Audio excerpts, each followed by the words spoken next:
Hello friends, welcome to honey JS academy. ఈ సెషన్లో మనము జూలై 14 నుంచి 19 వరకు డిస్కస్ చేద్దాం. సో మొత్తం మీకు 6 డేస్ కరెంట్ అఫైర్స్ ఒకే రోజు వస్తుంది. ఇక మీదట మనం కరెంట్ అఫైర్స్ రోజువారీ చేసే ప్రయత్నం చేద్దాము, బోర్డు మీద చేసే ప్రయత్నం చేద్దాం. సో కొంచెం క్లాసెస్ బిజీ వల్ల డైలీ కరెంట్ అఫైర్స్ చేయడం సాధ్యం కావట్లే. వీలు చూసుకొని ప్లాన్ చేసుకొని ఓల్డ్ మెథడ్లో చేసే ప్రయత్నం చేద్దాం. సో ఎలా చేసినా కంటెంట్ విషయంలో మనం ఎప్పుడూ రాసిపడము. తొందరపడి కంటెంట్ని ఈరోజు పూర్తి చేయాలని చెప్పేసి అట్లా పెట్టుకొని మనము సగం కంటెంట్ ఇంతవరకు ఎప్పుడూ ఇవ్వలేదు, ఇక మీద కూడా మనం చేయము. సో ఒకరోజు లేట్ అయినప్పటికీ పర్ఫెక్ట్ కంటెంట్ అన్ని విధాలుగా అన్ని కోణాల్లో కవర్ అయ్యే విధంగా. సమాచారం ఎక్కువ ఇస్తే ది బెస్ట్ కంటెంట్ కాదు. సమాచారము ఎంతవరకు అవసరము, ఏది ఎక్కడ ఎక్కువ అవసరము, ఏది ఎక్కడ తక్కువ అవసరం అని చెప్పేసి ఎలా తెలుస్తుంది అంటే, ఫ్యాకల్టీ అయినా ఆస్పిరెంట్స్ అయినా number of PYQ previous year questions, ముఖ్యంగా యూపీఎస్సీ, టీజీపీఎస్సీ, ఏపీపీఎస్సీ ప్రశ్నలు చూస్తే ప్రతి ఒక్కరికి తెలుస్తుంది. ఇది పెద్ద బ్రహ్మ విద్య ఏం కాదు. పీవైక్యూ ఎన్ని చూస్తే అన్ని తెలుస్తుంది. ఎన్ని చూసే క్రమం లోపల మన ఎగ్జామ్ ప్యాటర్న్కి లోబడి చూడాలి. అంటే యూపీఎస్సీ అయితే ప్రిలిమ్స్ చూడాలి, సిడిఎస్ ఎగ్జామ్ ఉంటుంది, సిఏపిఎఫ్ ఎగ్జామ్ ఉంటుంది, యూపీఎస్సీ లోపల ప్రిలిమ్స్ సివిల్స్ కూడా ఉంటుంది. 3 ఎగ్జామ్స్ వెరీ ఫేమస్, చాలా డెప్త్గా ప్రశ్నలు వస్తాయి. TGPSC group 1, group 2, group 3, group 4 లాంటి, ఏబీపీఎస్సీ సేమ్ మీకు. తర్వాత ఎస్ఐ లాంటి ఎగ్జామ్స్ ప్రీవియస్ ఇయర్ క్వశ్చన్ చూస్తే తెలుస్తుంది మనకి ఎక్కడ ఫోకస్ చేయాలి, ఎక్కడ స్కిప్ చేయవచ్చు అని చెప్పేసి. మీరు ఇటీవల చూస్తే ఈ ధనవంతుల జాబితా అని చెప్పేసి ఇటువంటివి వస్తలేవు. అటువంటివి మనం స్కిప్ చేస్తాం జనరల్గా, ఎందుకంటే అవి రావట్లేదు. ఈ టైం మ్యాగజైన్ లాంటివి వస్తాయి, కానీ ఇక ప్రతి సంస్థ ఇస్తుందండి ఆ జాబితా ఈ జాబితా, వాళ్ళు ఐశ్వర్యవంతులు, వీళ్ళు ఉన్నోళ్ళు అని చెప్పేసి, వాళ్ళు లేనోళ్ళు అని చెప్పేసి. అది మనకు ఎగ్జామ్లో ఆ ప్రశ్నలు అడిగే ధోరణి కంప్లీట్గా సబ్జెక్ట్ లింకపే వస్తుంది. రైట్. సో ఫస్ట్ చూస్తే జూలై 14 నుంచి 19 ఈ రోజుల్లో 2 రోజులు ఎగ్జామ్ దృష్ట్యా వెరీ ఫేమస్ అండి. జూలై 18 నెల్సన్ మండేలా డే అని చెప్పేసి యుఎన్ఓ జరుపుకుంటుంది. దక్షిణాఫ్రికా personality, very famous personality. Theme ఏంటి అంటే, it's still in our hands, ఇప్పటికీ మన చేతుల్లో ఉంది అట. ఏంటిది? కంబ్యాట్ పావర్టీ అండ్ ఇన్ఈక్వాలిటీ, పేదరికం మీద అసమానతల విషయంలో మనం యుద్ధం చేయవచ్చు ఇప్పటికి కూడా అని చెప్పేసి పిలుస్తాం. ఒకసారి మీది ఆన్సర్ చేయండి. ఇది డిపిఎస్పి లోపల ఇన్ఈక్వాలిటీ రూపుమాపాలి అని చెప్పేసి ఎక్కడ కనిపిస్తుంది? పొలిటికల్, ఎకనామికల్, సోషల్ జస్టిస్ని కల్పించాలి, సోషల్ ఆర్డర్ని ఈక్వాలిటీలో పెట్టాలని చెప్పేసి డిపిఎస్పి లోపల ఏ ఆర్టికల్లో మీకు కనిపిస్తుందని చెప్పేసి ఒకసారి మీరు ఆన్సర్ చేసే ప్రయత్నం చేయండి. జూలై 17 చూస్తే world day for international justice. ఈ రోమ్ శాసనం 1998లో మనం చేసుకున్నాము. 2002లో అమల్లోకి వచ్చింది. ఈ రోమ్ శాసనం ద్వారా మనకి ఇంటర్నేషనల్ క్రిమినల్ కోర్ట్ అని చెప్పేసి ది హేగ్, నెదర్లాండ్లో ఉంటుంది, అక్కడ ఏర్పాటు చేసుకోవడం జరిగింది. ఇటీవల ఈ ఐసీసీ లోపల, ఇంటర్నేషనల్ క్రిమినల్ కోర్ట్ లోపల 125th మెంబర్గా ఉక్రెయిన్ వచ్చింది. సో మనం లాస్ట్ ఇయర్ కరెంట్ అఫైర్స్లో డిస్కస్ చేసినాము, అప్పుడు జస్ట్ ఆమోదం తెలిపింది, ఇప్పుడు అమల్లోకి వచ్చింది. కాబట్టి ఉక్రెయిన్ అనేది ఇంటర్నేషనల్ క్రిమినల్ కోర్టులో రోమ్ శాసనాన్ని ఆమోదించిన 125th కంట్రీ అని చెప్పేసి గుర్తుపెట్టుకోవాలి. చాలాసార్లు మీకు ఒక ఇంటర్నేషనల్ ఇన్స్టిట్యూషన్ లోపల ఒక దేశము సభ్యత్వం తీసుకున్న లేదా వైదొలిగిన, విత్డ్రాల్ చేసుకున్న నెంబర్ ఆఫ్ టైమ్స్ ప్రశ్న వచ్చిందండి. ఇంకా అది కొంచెం వార్తల్లో ఉన్న దేశం అయితే, ఉక్రెయిన్, రష్యా, ఇజ్రాయెల్, పాలస్తీన్ లాంటి దేశం అయితే ప్రశ్న ఎక్కువసార్లు వస్తుంది. రైట్, కాబట్టి ఇది ఫోకస్ చేయండి. థీమ్ జూలై 17కి ఏమీ లేదు, స్కిప్ చేయవచ్చు. నెక్స్ట్ మీకు సో పాలిటీ వస్తుందండి. నెంబర్ ఆఫ్ క్వశ్చన్స్ మీకు నేరుగా వస్తాయి. ఫస్ట్ చూస్తే హైకోర్టు ప్రధాన న్యాయమూర్తుల యొక్క బదిలీలు జరిగినాయి, నియామకాలు జరిగినాయి. మీకు నియామకాలు చూస్తే 217 ప్రకారం రాష్ట్రపతి కొలీజియం సిఫార్సు మీద చేస్తారు. బదిలీ చూస్తే 222 ప్రకారము కొలీజియం సిఫార్సు మీద రాష్ట్రపతి చేస్తారు. హైకోర్టు న్యాయమూర్తుల నియామకాలు, బదిలీలు కొలీజియం సిఫార్సు తప్పనిసరి. కొలీజియం సిఫార్సు చేస్తే ఇన్ఫ్యాక్ట్ రాష్ట్రపతి గారు నియామకం చేస్తారు. అది 217 ప్రకారం నియామకము, 222 ప్రకారము బదిలీలు అని చెప్పేసి పిలుస్తాం. అయితే మరి అన్నీ గుర్తుపెట్టుకోవాలంటే నేను కొన్ని స్కిప్ చేయమంటే వాటిని స్కిప్ చేయండి, ఏం కాదు. స్కిప్ చేయమన్నవి ఎగ్జామ్లో ఇంతవరకు రాలేదు.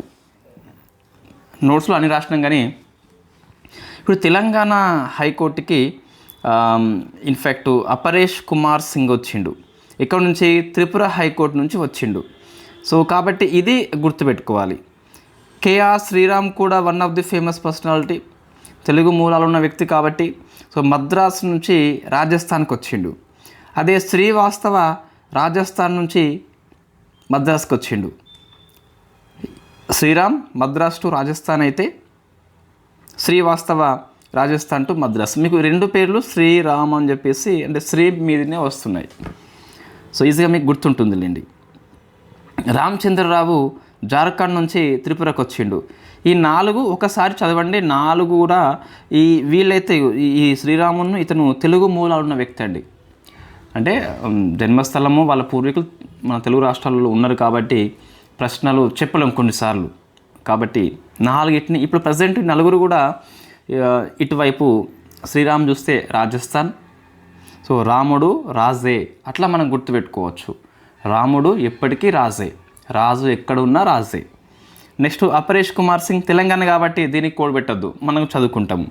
సో శ్రీవాస్తవ్ అంటే సో మద్రాస్ అని చెప్పేసి గుర్తుపెట్టుకోండి, మద్రాస్. రామచంద్రరావు త్రిపుర అని చెప్పేసి గుర్తుపెట్టుకోండి, సరిపోతుంది. నెక్స్ట్ కొత్తగా నియామకాలు చూస్తే రైట్, సంజీవ్ మధ్యప్రదేశ్, విభు బక్రు కర్ణాటక, అశుతోష్ కుమార్ గౌహతి, మనుబాయి పంచోల్ పాట్నా, తర్లోక్ సింగ్ చౌహాన్ జార్ఖండ్. ఇది అంతగా అవసరం లేదు, స్కిప్ చేయవచ్చు, ఎటువంటి భయం లేకుండా స్కిప్ చేయవచ్చు. బట్ పైన పేర్లు ఇంపార్టెంట్, మీరు Karnataka public service commission exam రాస్తే ఈ విభు బక్రు అని చెప్పేసి గుర్తుపెట్టుకోవచ్చు. Assam public service commission exam రాస్తే ఈ అశుతోష్ కుమార్ గుర్తుపెట్టుకోవచ్చు. బీహార్ రాస్తే మనుబాయ్ గుర్తుపెట్టుకోవచ్చు. జార్ఖండ్ రాస్తే తర్లోక్ సింగ్ గుర్తుపెట్టుకోవచ్చు. మనం రాయట్లేదు కాబట్టి అవసరం లేదు. సో ఇది మాత్రం టేబుల్ని ఫోకస్ చేయండి. తెలుగు మూలాలు ఉన్న వ్యక్తి అండ్ తెలంగాణ హైకోర్టు కాబట్టి ఇది ఎక్కువ ఫోకస్ చేయాల్సిన అవసరం కనిపిస్తుంది. నెక్స్ట్ ఇంకా మీకు చూస్తే గవర్నర్ల నియామకం కూడా జరిగిందండి. 155 ప్రకారము రాష్ట్రపతి గారు చేస్తారు. సో హర్యానా చూస్తే ఇది గుర్తుపెట్టుకోవాలి కంపల్సరీ. హర్యానా అసీమ్ కుమార్ ఘోష్ వెస్ట్ బెంగాల్ అవుతుంది. ఒకే రాష్ట్రం చెందినవాడై ఉండొచ్చా ఉండరాదా అని చెప్పేసి రాజ్యాంగం చెప్పలేదు మనకి, it is only convention. So Goa చూస్తే అశోక్ గజపతి రాజు, ఏపీ కాబట్టి కొంచెం ఏపీ వాళ్ళు గుర్తుపెట్టుకోండి. సో గోవాకి వెళ్తే శోకమే మిగులుతుంది అని చెప్పేసి అట్లా గుర్తుపెట్టుకోవచ్చు. సో లడక్ కవిందర్ గుప్తా. సో ఆ లడకి అని చెప్పేసి పిలుస్తుంది, లడక అని చెప్పేసి ఆ బాలుడు ఆ బాలిక కవి అని చెప్పేసి అట్లా మనం గుర్తుపెట్టుకోవచ్చు. సో ఒకసారి ఫోకస్ చేయండి. హర్యానా అసీమ్ కుమార్ ఘోష్, గోవా అశోక్ గజపతిరాజ్, లడక్ లెఫ్టినెంట్ గవర్నర్ కవిందర్ గుప్తా అని చెప్పేసి పిలుస్తాం. సో లడక్ లెఫ్టినెంట్ గవర్నర్ పదవికి బీడి మిశ్రా, వెరీ ఫేమస్ పర్సనాలిటీ, సైన్యంలో పనిచేసిన వ్యక్తి, రాజీనామా చేసిండు. రాష్ట్రపతికి రాజీనామాని ఇస్తారు. ఏ ఆర్టికల్ ప్రకారము? 156 సబ్ క్లాస్ 2 ప్రకారము. 156 సబ్ క్లాస్ 1 ఏంటి అంటే గవర్నర్ అనే వ్యక్తి రాష్ట్రపతి యొక్క ప్లెజర్ ఆఫ్ ది ప్రెసిడెంట్ మేరకు పదవిలో ఉంటాడని చెప్పి చెప్తుంది. సో ఇది గవర్నర్ యొక్క పేర్లు. 3 పేర్లు గుర్తుపెట్టుకోండి. హర్యానా అసీమ్ కుమార్ ఘోష్, గోవా అశోక్ గజపతిరాజు, లడక్ వచ్చేసి కవిందర్ గుప్తా అని చెప్పేసి పిలుస్తాం. అచ్చా ఒకటి ఇది కామెంట్ చేయండి, నేను డైలీ కరెంట్ అఫైర్స్ చేస్తా, బట్ ఒకసారి మీ అభిప్రాయం తీసుకుందాం. ఇట్లా వీక్లీ సబ్జెక్ట్ వైజ్ చేస్తే టైం మీద ఏమైనా సేవ్ అవుతుందా? నా టైం సేవ్ అవుతుంది. ఎందుకు రోజు 1 అవర్ రాసే బదులు నేను శనివారం సాయంత్రం స్టార్ట్ చేస్తాను, శనివారం సాయంత్రమే ఎండ్ చేస్తాను. ఈ 6 days ఇది ఏ టాపిక్ మిస్ కాదండి. నేను అప్పటికే స్క్రీన్ షాట్ తీసి పెట్టుకుంటా, ఏ రోజుకి ఆ రోజే, ఏవి మిస్ కావు వాస్తవంగా. డైలీ చేయమని డైలీ చేద్దాం, ఒక 1 hour టైం తీసుకొని చేద్దాం daily. So depend on your opinion, but ఒకసారి మీరు కామెంట్ చేయండి, చూద్దాం ఎలా ఉంటుందని చెప్పేసి. నెక్స్ట్ ఇంకా రాజ్యసభకి 4 రాష్ట్రపతి గారు నియామకం చేసిండ్రు. సో ఇది మీకు రాజ్యాంగం లోపల రాజ్యసభకి 12 మందిని నియామకం చేయవచ్చు లేదా నామినేట్ చేయవచ్చు. నియామకం అన్న ఒకటి. సో రాష్ట్రపతి నియమిస్తారు జనరల్గా. ఎవరు అఫీషియల్ నోటిఫై చేస్తారంటే మినిస్ట్రీ ఆఫ్ హోమ్ అఫేర్స్. ఇది మనము రెగ్యులర్ క్లాస్లో కూడా చెప్పలేదు, బట్ నిన్న ఎందుకు మొన్న పేపర్లో వచ్చింది. ఒకసారి రాజ్యసభ వెబ్సైట్లోకి వెళ్తే మనకు అనిపించింది ministry of home affairs notify చేస్తారట అఫీషియల్గా. ఇది మనను రెగ్యులర్ క్లాస్ లోపల నేను యాడ్ చేస్తున్నాను. ఎటువంటి బాధ లేదండి. పాలిటీ 2025 అప్డేట్స్ మనకి ఇది వీడియో గుర్తుపెట్టుకోండి. పాలిటీ 2025 అప్డేట్ నేను 6 months అప్డేట్స్ చేస్తాను. చిన్న క్లాస్ చేస్తాను, ఓన్లీ కరెంట్ అఫైర్స్ ఫోకస్తోనే చేస్తాను. మీకు ఎఫ్బిఓ పనికి వస్తుంది, జీపీఓ నోటిఫికేషన్ కనుక ముందే వచ్చినట్లయితే దానికి పనికి వస్తుంది, ఎస్ఐపీస్కి పనికి వస్తుంది. 6 months కరెంట్ అఫైర్స్ నేను చేస్తాను. నెక్స్ట్ వీక్ స్టార్ట్ చేస్తాను, నెక్స్ట్ వీక్ ఎండ్ చేద్దాం. సో అయితే 25 అప్డేట్స్ అని చెప్పేసి ఓన్లీ 25 అప్డేట్స్ కంప్లీట్గా జిఎస్తో లింక్అప్ చేసేది ఒక 6 to 7 hours ప్లాన్ చేద్దాం. ఈ వీడియో గుర్తుపెట్టుకోండి. 6 to 7 hours పాలిటీ మీదే ఉంటుంది, లాంగ్ వీడియో ఉంటుంది, 25 అప్డేట్స్ కంప్లీట్గా ఉంటుంది. గ్రూప్ 2కి పనికి వస్తుంది బాగా అది. సో అప్పుడు ఇటువంటి మనం అన్నీ కవర్ చేస్తాం. మళ్ళొక్కసారి ఇప్పుడు ఈ 4 పేర్లు గుర్తుపెట్టుకోవాలంటే 100% గుర్తుపెట్టుకోవాలి కంపల్సరీ. సో ఫస్ట్ రాష్ట్రపతి గారు 80 సబ్ క్లాస్ 1A ప్రకారము 12 మెంబర్స్ని నామినేట్ చేస్తారు. రాజ్యాంగంలో ఉంది. ఆ 12లో వీళ్ళు 4 members. ఏ రంగాలని చెప్పేసి 80 సబ్ క్లాస్ 3 చెప్తుంది. సో కళలు, సాహిత్యము, సైన్సు, సామాజిక సేవ. ఈ 4 ఏ రంగంలో చేశారని చెప్పేసి ఎవరైనా అడుగుతారా? అట్లా ఉండదండి, అట్లా ఉండదు. 4 ఈ రంగాల్లో ఫేమస్ వాళ్ళు. పర్టికులర్గా ఈ దేవరావు, హర్షవర్ధన్ దేంట్లో అని చెప్పేసి అట్లా ఉండదు, అట్లా ఉండదు. ఇతన్ని ఈ కేటగిరీలో, అతన్ని ఆ కేటగిరీలో అని చెప్పేసి ఉండదు. వీళ్ళు ఈ 4 రంగాల్లో ఏదో ఒక రంగం లోపల ఫేమస్ కాకను పోనువచ్చు. సో మీనాక్షి జైన్ ఈమె చరిత్రకారిణి. సో 2020లో పద్మశ్రీ కూడా వచ్చిందట. మహిళ కాబట్టి కొంచెం ఫోకస్ చేయండి. సదానందన్ మాస్టర్ సామాజిక కార్యకర్త, ఇది ఫేమస్. మళ్ళీ Harshvardhan very famous. Why? Because ఇతను ఫారెన్ సెక్రటరీగా పనిచేసిండు. దాంతోపాటు USA, బంగ్లాదేశ్, థాయిలాండ్లో రాయబారిగా పనిచేసిండు కాబట్టి కొంచెం ఫేమస్ పర్సనాలిటీ. ఇంతకుముందు క్వశ్చన్ ఎలా వచ్చేది అంటే ఈ క్రింది వాటిలో ఎవరిని నియామకం అని చెప్పేసి వచ్చేది. ఇప్పుడు అట్లా వస్తలేదు. ఈ హర్షవర్ధన్ని ఫోకస్ చేసుకొని ఇటీవల హర్షవర్ధన్ని రాష్ట్రపతి రాజ్యసభకి నియామకం చేయడం జరిగింది, నామినేట్ చేయడం జరిగింది. ఏ ఆప్షన్? బి. హర్షవర్ధన్ బంగ్లాదేశ్, థాయిలాండ్లకి రాయబారిగా పనిచేయడం జరిగింది. సి. హర్షవర్ధన్ రక్షణ శాఖ కార్యదర్శిగా పనిచేసిండు. సో ఇట్లా ప్రశ్నలు వస్తాయండి. ఏబి లేకుంటే A and C అని చెప్పేసి, లేకుంటే ABC అని చెప్పేసి వస్తుంది. సో AB కరెక్ట్ మనకి ఆన్సర్. అట్లా వస్తున్నాయి క్వశ్చన్స్. క్వశ్చన్ ట్రెండ్ మారింది, మన ట్రెండ్ని అర్థం చేసుకోవాలి. అర్థం చేసుకున్నప్పుడు మనకు ఏం చదవాలో తెలుస్తుంది. నెక్స్ట్ ఉజ్వల్ దేవరావు అని చెప్పేసి పబ్లిక్ ప్రాసిక్యూటర్. ఇతను ఈ 22/11 నవంబర్ దాడి ఈ 93 బాంబే పేలుళ్ల కేసుల లోపల విచారణ చేయడం జరిగింది కాబట్టి ఈయన వెరీ ఫేమస్ పర్సనాలిటీ. ఈయన వెరీ ఫేమస్. ఈయన అంతో ఇంతో ఈయన ఒక్కడే కాదు. సో ఈ 3 పేర్లు మనకు గుర్తుపెట్టుకోవాలి, 4 పేర్లు గుర్తుపెట్టుకోవాలి కంపల్సరీ. ఓకే అండి. సో ఇది మీకు ఒకసారి చూస్తే నియామకాలు ఎంపీలు ఉన్నారు, గవర్నర్స్ ఉన్నారు, హైకోర్టు CJలు ఉన్నారు, 3 రాష్ట్రపతి. చూడండి. నెక్స్ట్ పాలిటీ అంటే వెరీ ఫేమస్ కేసు. ఎంతసేపు గోరఖ్నాథ్ కేసులు బెరు కేసులు కాదు, 25 yearలో వచ్చి అప్డేట్స్ కూడా వెరీ ఫేమస్ కేసులు ఉంటాయి. అంతకుముందు లేని ఫస్ట్ టైం చెప్పిన కేసులు ఉంటాయి. అందులో ఒక కేసు రామ్ చరణ్ వర్సెస్ శుక్రం. ఏంటి మనకి? సో రామ్ చరణ్, మీకు బోర్డు లేకపోయినా కంటెంట్ విషయం లోపల ఇబ్బంది ఉండదు, వర్సెస్ శుక్రం అని చెప్పేసి పిలుస్తాం.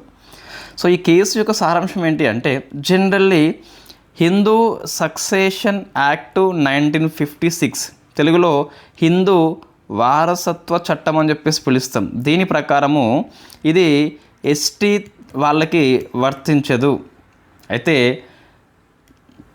ఇది వర్తించకపోయినప్పటికీ పూర్వీకుల ఆస్తి లోపల గిరిజన మహిళలకు కూడా సమానమైన వాటా ఉంటుందని చెప్పేసి, సమానమైన వాటా ఇవ్వకుంటే ఆర్టికల్ 14, ఆర్టికల్ 15 కింద ఉల్లంఘన అని చెప్పి సుప్రీంకోర్టు చెప్పింది రామ్ చరణ్ కేసు విషయంలో. కాబట్టి మనకి ఇది వెరీ ఫేమస్ కేసు అయిపోయింది. సో గిరిజన మహిళలకు వారసత్వ హక్కు స్వయంచాలకంగా మినహాయింపు అంటే ఈ హిందూ సక్సెషన్ యాక్ట్ వీళ్ళకి వర్తించినంత మాత్రాన ఈ హిందూ చట్టము వర్తించినంత మాత్రాన ఎస్టీ మహిళలకు మినహాయింపు ఇచ్చినట్టు కాదని చెప్పేసి చెప్పింది సుప్రీంకోర్టు చెప్పింది. సో ఇప్పుడు ఏంటి, ఎస్టీ ఉమెన్ కూడా ఆస్తిలో సమానమైన వాటా ఉంటుంది. మిగతా హిందూ మహిళలకు ఏ విధంగా ఉందో వీళ్ళకు కూడా అదే విధంగా ఉంటుంది. వీళ్ళకు హిందూ సక్సెషన్ యాక్ట్ వర్తించినంత మాత్రాన ఉండదని చెప్పేసి మనం అర్థం చేసుకోవద్దని సుప్రీంకోర్టు చెప్పింది. వెరీ ఫేమస్ కేసు ఇది. సో సుప్రీంకోర్టు కేసులకి బెస్ట్ వెబ్సైట్ లైవ్ లా అండి, చాలా ఎక్సలెంట్ సైట్. నేను వీక్లీ వన్స్ విజిట్ చేస్తాను కొన్నిటిని. మీకు కరెంట్ అఫైర్స్ ఇంత మంచి సమగ్రంగా తయారు చేయాలంటే ఒక పేపరు 2 పేపర్లు సరిపోవండి. ఈనాడు, హిందూ ఎక్స్ప్రెస్ ఇవి పిఐబి 4 మెయిన్ సోర్సు. అంటే 90% సోర్స్ ఇదే. మనకి ఒక 10% మనము వీక్లీ బేస్లో ఏం చేస్తాము అంటే డౌన్ టు ఎర్త్ అని చెప్పేసి నేను ఓపెన్ చెప్పేస్తా ప్రతి ఏది సోర్సు. సో నాకు ఎటువంటి భయం లేదు, అరే ఓపెన్ సోర్స్ ఇవన్నీ చెప్పేస్తే వాళ్ళు కంటెంట్ వాళ్ళే రాసుకుంటారని చెప్పేసి మనకు చాలా హ్యాపీ అట్లా రాసుకుంటే. ప్రతి వ్యక్తి సొంతగా నోట్స్ ప్రిపేర్ చేసుకునే స్థాయికి వెళ్ళాలి, ఇతరుల మీద డిపెండ్ కాకుండా ఉండాలి అభ్యర్థి, అది మన లక్ష్యం అది. సో డౌన్ టు ఎర్త్ ఇది దేనికి ఫేమస్ అంటే పర్యావరణ అంశాలు ఉంటాయి కదా, దానికి ఫేమస్ అండి. ఒకసారి మీరు మ్యాగజైన్ తీసుకోండి, మీకు ఈజీగా తెలుస్తుంది, ఫ్రీ యాక్సెస్ ఉంటుంది.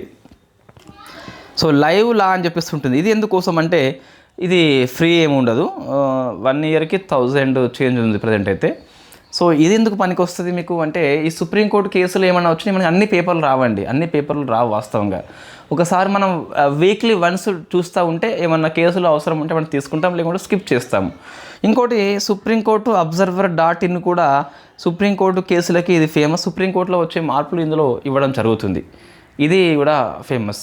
నెక్స్ట్ సో పిఆర్ఎస్ అని చెప్పేసి ఒక వెబ్సైట్ ఉంటుంది. ఇది మీకు చట్టాలకు ఫేమస్ అండి, ఏమన్నా బిల్లుల విషయంలో కావచ్చు, దీనికి ఇది బాగా పనికొస్తుంది. Ministry of external affairs .gov.in అని చెప్పేసి మన వాళ్ళు అటువైన్లా అయితే మనకి అన్ని ఒప్పందాలు పేపర్లో మనకు రావండి. సో అన్నీ మన సౌదీ అరేబియాతోని ఈ డిఏపి ఇంపోర్టు ఒప్పందం చేసుకున్నాము, డిఏపి ఎరువు అని చెప్పేసి, అది మనకు పేపర్లో ఏడొచ్చింది, రాలే కదా. సో ఇందులో వస్తాయి అన్నట్టు మనకి. అంటే మరి ఇవి రోజు చూస్తే మీ టైం ఎక్కడ ఉంటుందని చెప్పేసి ఆస్పిరెంట్స్ అనుకోవచ్చు. సో ఆస్పిరెంట్లు ఇట్లా చూడొద్దు.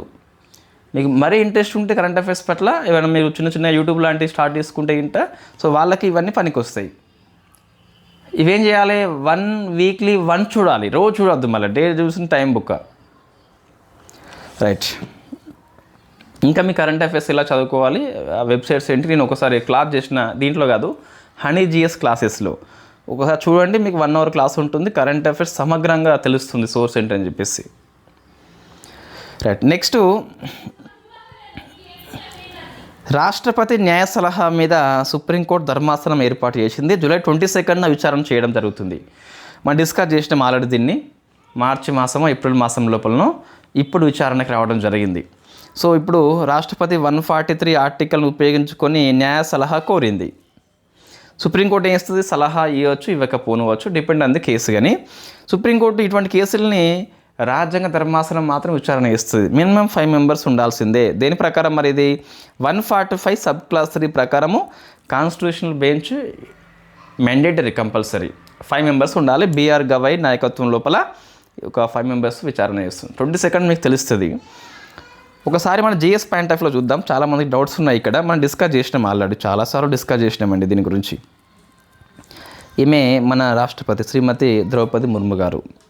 సో మేడం గారు ఇప్పుడు సుప్రీంకోర్టు సలహా అడగవచ్చు 2 అంశాల విషయంలో. ఫస్ట్ అంశం క్వశ్చన్ ఆఫ్ ది లా అని చెప్పేసి పిలుస్తాం. అంటే చట్టం విషయంలో కావచ్చు, రాజ్యాంగ సవరణ విషయంలో కావచ్చు డౌట్స్ ఉన్నాయి, అప్పుడు సుప్రీంకోర్టుని అప్రోచ్ అవుతుంది. సుప్రీంకోర్టు న్యాట్ మ్యాండేటరీ అడ్వైస్, కంపల్సరీ సలహా ఇవ్వని అవసరం లేదు. ఇక్కడ మీకు మే అని చెప్పేసి ఉంటుంది కాబట్టి, సుప్రీంకోర్టు మే అనే పదం ఉంది కాబట్టి, షెల్ అనే పదం లేదు కాబట్టి కంపల్సరీ సలహా ఇవ్వని అవసరం లేదు. ఒకవేళ ఆ సలహా సందేహం అనేది బిఫోర్ కాన్స్టిట్యూషనల్ కమెన్స్మెంట్, రాజ్యాంగం అమల్లోకి రాకముందే ఆ ఒప్పందం ఉన్నట్లయితే అటువంటి విషయం లోపల సలహా సుప్రీంకోర్టు కంపల్సరీ ఇవ్వాలి. ఇక్కడ 1 ఉంది కదా, ఇది 1 ఇది 2 అన్నట్టు, దీనికి ఇది రిప్లై, దీనికి ఇది రిప్లై. అంటే ఫస్ట్ విషయంలో సుప్రీంకోర్టు తప్పనిసరి కాదు, ఇంకో విషయంలో తప్పనిసరి అని చెప్పేసి పిలుస్తాం. సో ఈ అడ్వైజ్ ఏది ఇచ్చినప్పటికీ సుప్రీంకోర్టు సలహాని రాష్ట్రపతి కట్టుబడి ఉండనవసరం లేదు. కొంతమంది రాజ్యాంగబద్ధ అంశం విషయంలో కట్టుబడి ఉండాలి, చట్టబద్ధ అంశంలో అవసరం లేదు. అట్లా ఎక్కడ ఉన్నదండి? సోర్స్ ఏంటి చెప్పండి నాకు. మీకు 143 ఆర్టికల్లోనే ఉంటుంది క్లియర్గా. It is advise only. Advise అంటే నీ ఇష్టం, పాటించకపోనవచ్చు. ఫర్ ఎగ్జాంపుల్ నీకు జలుబు వచ్చింది, నువ్వు ఆర్ఎంపీ దగ్గరికి పోయినవు, ఆయనే ఏదో గోల్ ఇచ్చిండు, ఇన్ఫ్యాక్ట్ డీకోల్డ్ యాక్ట్ అని చెప్పేసి ఇంకేదో ఇచ్చిండు, డోలో అని చెప్పేసి ఇచ్చిండు, సిఫిక్సమ్ లాంటివి చేసిండు. వెళ్ళంగా బాబు నువ్వు కూల్ డ్రింక్స్ తాగకు, అసలు వర్షం ఉన్నది, నీకు జలుబు ఉందని చెప్పేసి చెప్తాడు. అది అడ్వైజ్ ఓన్లీ. అది వచ్చినాకైనా కట్టుబడి ఉంటావా? నీ ఇష్టం. మళ్ళీ కూల్ డ్రింక్ తాగుతావు, ఫ్రిడ్జ్లో వాటర్ తాగుతావు. అది advise only doctor. It is also advise only, not binding on the party. అంటే ఇక పార్టీ అంటే ఎవరు? రాష్ట్రపతి మీద కట్టుబడి ఉండదు. ఇట్ ఈజ్ కరెక్ట్ అండి. 143 ఆర్టికల్లో స్పష్టంగా ఉంటుంది. సో ఓకే, ఇప్పుడు example supreme court Tamil Nadu state versus Tamil Nadu governor విషయంలో ఏమన్నది అంటే రాష్ట్రపతి గవర్నర్స్ కూడా బిల్ల విషయం లోపల మాండమస్ ఇష్యూ చేయవచ్చు అని చెప్పింది. అవునా కదా? రాజ్యాంగం ప్రకారము మాండమస్ ఇష్యూ చేయరాదు, సుప్రీంకోర్టు తీర్పు బట్టి ఇష్యూ చేయవచ్చు. ఇప్పుడు సలహా అడిగింది మాండమస్ ఇష్యూ చేయొచ్చు అని చెప్పేసి. ఈ సలహా మాత్రం అడిగింది, తీర్పుని సమీక్ష చేయమని అనలే, సలహా అడిగింది. ఇప్పుడు మనం రాదా క్లియర్గా. ఇప్పుడు కేసు ఏంటి? ఇది చాలామందికి అర్థం కావట్లేదు ఎందుకో. సో కేసు ఏంటి? మనకి తమిళనాడు స్టేటు వర్సెస్ గవర్నర్ కేసు. ఇందులో ఏమన్నది సుప్రీంకోర్టు అంటే, సో రాష్ట్రపతి ఎవరైతే ఉంటారో, రాష్ట్రపతి ఆర్ గవర్నర్, వీళ్ళకి బిల్లుల ఆమోదం విషయంలో గడువు పేర్కొంటూ మాండమస్ ఇష్యూ చేయవచ్చు అని చెప్పింది. మాండమస్. సో కేసు అయిపోయిందండి, అది రివ్యూ పిటిషన్కి ఇంకా పోలేదు, ఇది అయిపోయింది. ఇప్పుడు ఏంటి మనకు అంటే సెకండు, ఇప్పుడు రాష్ట్రపతికి డౌట్ వచ్చింది. అసలు ఈ రాష్ట్రపతి ఏమన్నదంటే న్యాయ సలహా కోరింది. ఎవరిని? సుప్రీంకోర్టు కోరింది. ఏమని కోరింది? న్యాయ సలహా కోరింది. ఏమని కోరింది అంటే మాండమస్ ఇష్యూ చేయవచ్చా, ఈ కోర్టులు ఈ రాష్ట్రపతి గవర్నర్స్కి చేయవచ్చా. ఇప్పుడు సుప్రీంకోర్టు ఏం చేయవచ్చు? సుప్రీంకోర్టు ఇప్పుడు ఏం చేయవచ్చు? సో సలహా ఇచ్చింది, ఇది సలహా కోరింది కాబట్టి సలహా ఇచ్చింది.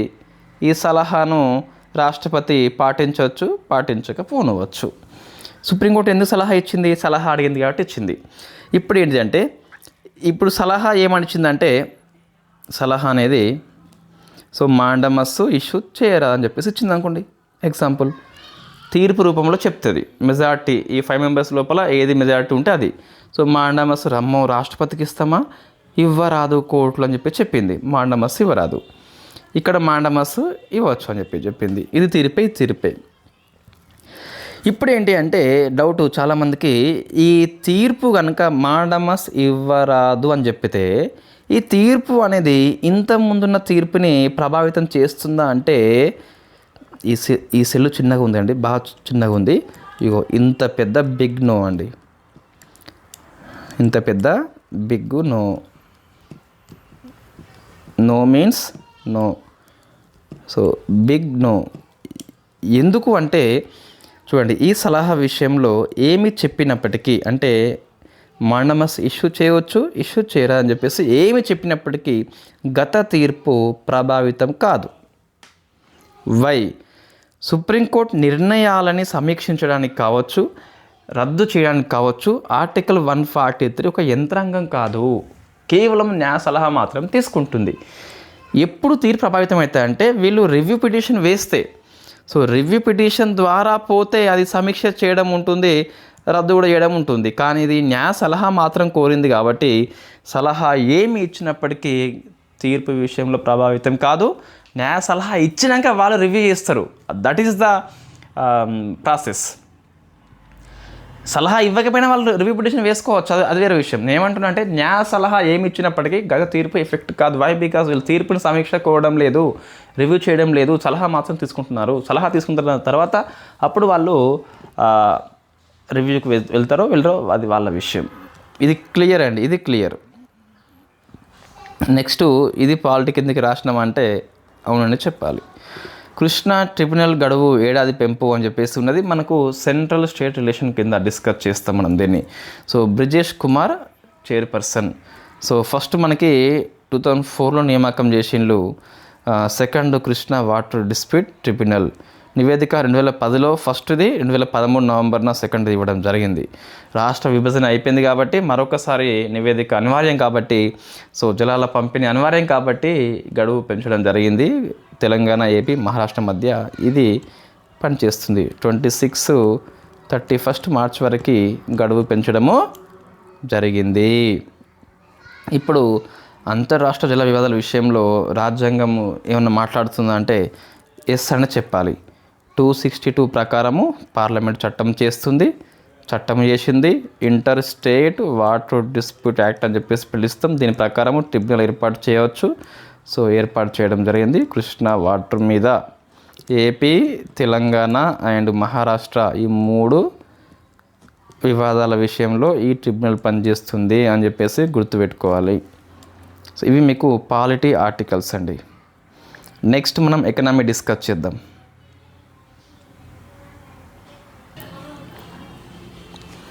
సో నెక్స్ట్ మనకి ఎకనామీ అండి. Consumer price index, famous known as inflation. So మనం చాలాసార్లు డిస్కస్ చేసినాము. ఇది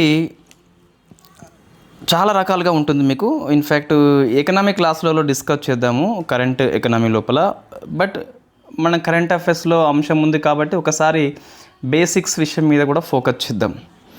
so agricultural labours, rural labours యొక్క కాస్ట్ ఆఫ్ లివింగ్ బట్టి వాళ్ళకి వేతనాలు పెంచేది ఈ సిపిఐ ఆధారంగా మనకు లెక్కిస్తాము. సిపిఐ ఏఎల్ ఉంటుంది, సిపిఐ ఆర్ఎల్ ఉంటుంది, సిపిఐ ఐడబ్ల్యూ ఉంటుంది, ఇండస్ట్రియల్ వర్కర్స్ అని చెప్పేసి పిలుస్తాం. అది మనకి వార్తల్లో లేదు. ఇంకోటి సిపిఐ అని చెప్పేసి ఆల్ ఇండియా లెవెల్లో మీకు ఎన్ఎస్ఓ లెక్కిస్తుంది. అది ఆర్బీఐ ద్రవ్యోల్బణము కంట్రోల్లో పెట్టాలని చెప్పేసి మనం తరచుగా వార్తల్లో వింటాం కదా, అది సిపిఐ ఆల్ ఇండియా లెవెల్ అని చెప్పేసి పిలుస్తాం. సో ఇప్పుడు ఏంటి మీకు వార్తల్లో ఉంది అంటే సిపిఐ అంటే కన్జ్యూమర్ ప్రైస్ ఇండెక్స్ అనేది. So agricultural labour, rural labour కోసం అని చెప్పేసి బేస్ ఇయర్ ఇంతకుముందు 86, 87 ఉండే. దీన్ని 2019కి 1920 ఏమి కాదు, సో 19కి మార్చారు. ఎకనామీ లోపల మీకు ఇన్ఫ్లేషన్ కనుక పాఠం ఉంటే ఇది వెరీ ఫేమస్ అప్డేట్ అండి. ఇది సబ్జెక్ట్ అప్డేట్. మీకు ఇన్ఫ్లేషన్ మీకు ఏబిపిఎస్ వాళ్ళకి ఉన్నది, టీజీపీఎస్ వాళ్ళకు కూడా మేబీ ఎకనామిక్ సిలబస్లో మార్చబోతున్నట్టు మనకి తెలిసిందంటే నాకెవరు చెప్తారండి. సో నాకంటే ఎక్కువ మీకు తెలుసు. ఒక సమాచారం ప్రకారం చూస్తే కరెంట్ సమకాలీన సమస్యలకు ఎక్కువ ప్రాధాన్యం ఇవ్వబడుతుంది అని చెప్పేసి సమస్య ఉంది కాబట్టి ఇన్ఫ్లేషన్ మనకి సమకాలీన సమస్య కాబట్టి చేర్చొచ్చు. సో దీన్ని మరి ఎవరు ప్రకటించారని చెప్పి చూస్తే లేబర్ బ్యూరో అండి.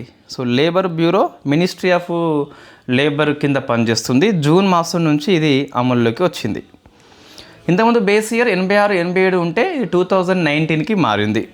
సిపిఐ ఏఎల్ అంటే ఏంటి, అగ్రికల్చరల్ లేబర్ అని చెప్పేసి, ఆర్ఎల్ అంటే రూరల్ లేబర్స్, వాళ్ళకి వేతనం కోసం అని చెప్పేసి ఇవి కాస్ట్ ఆఫ్ లివింగ్ ఎంత అవుతుందని చెప్పేసి అది కొలుస్తుంది అన్నట్టు. సో మీకు ఈ పట్టిక బాగా పనికి వస్తుందండి. ఈ పట్టిక ఏం కాదు, మనం ఈజీగా గుర్తుపెట్టుకోవచ్చు ఈ పోలిక ద్వారా. ఇది హాఫ్ పేజ్ ఉంది కదా మీకు, రెగ్యులర్ కోర్సులో 3 to 4 పేజెస్ వస్తుంది సింపుల్గా. మీకు ఇన్ఫ్లేషన్లో ఇవి తరచుగా వార్తలు కనిపిస్తాయండి ఆల్ ఇండియా లెవెల్లో. దీనికి బేస్ ఇయర్ 2012, ఆర్బీఐ కంట్రోల్లో పెట్టే దీన్ని ఎన్ఎస్ఓ లెక్కిస్తుంది, ఎవ్రీ మంత్ లెక్కిస్తుంది. Ministry of statistics and programme implementation కింద పనిచేసే సంస్థ ఎన్ఎస్ఓ అని చెప్పేసి పిలుస్తాం.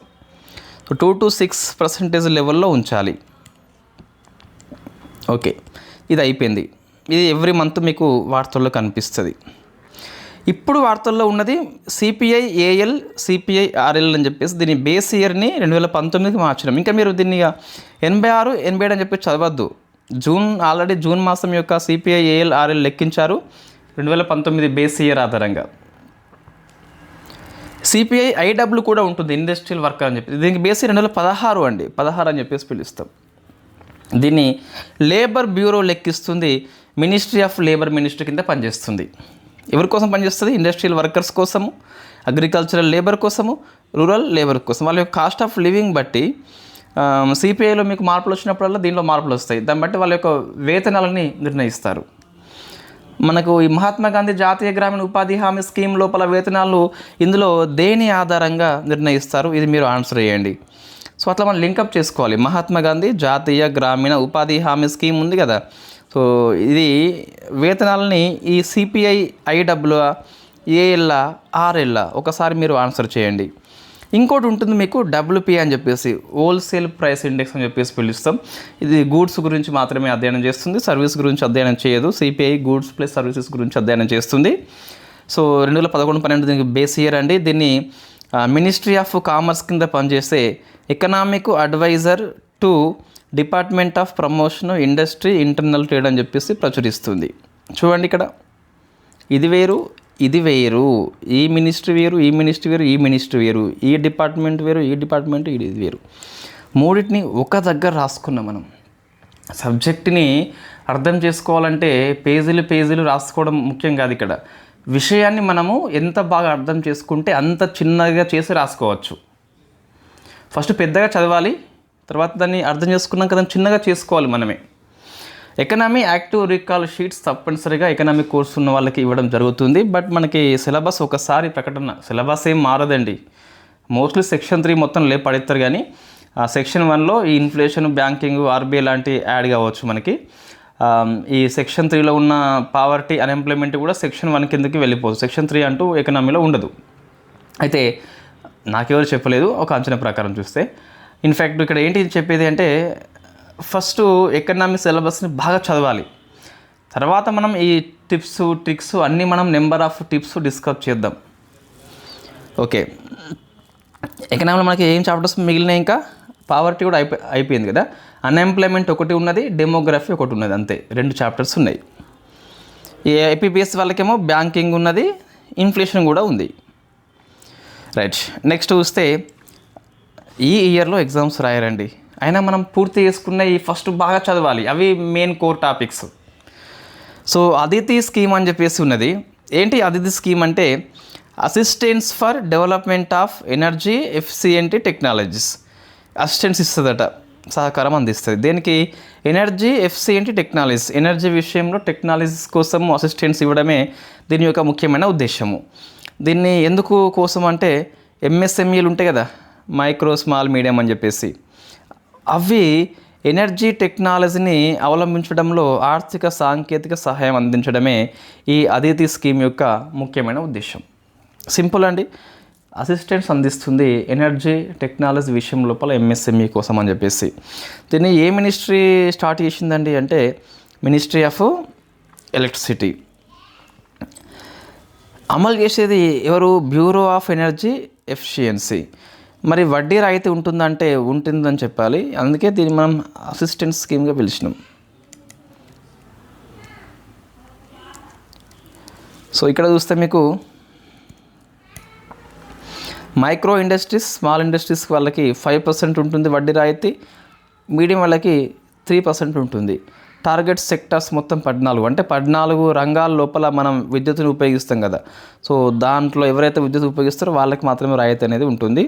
అమలు 3 years అండి, 25-26 నుంచి 27-28 వరకు అని చెప్పేసి మొత్తం 1000 కోట్లు ఖర్చు పెడుతున్నారు. కాబట్టి ఇది వెరీ ఫేమస్ స్కీమ్ అని చెప్పేసి పిలుస్తాం. జస్ట్ ఏం లేదు, ఎంఎస్ఎంఈ కంపెనీలకు ఆర్థిక సహాయం అందించడం, వాటి యొక్క ఎనర్జీ టెక్నాలజీలో సహాయము ఇవ్వడం అని చెప్పేసి పిలుస్తాం.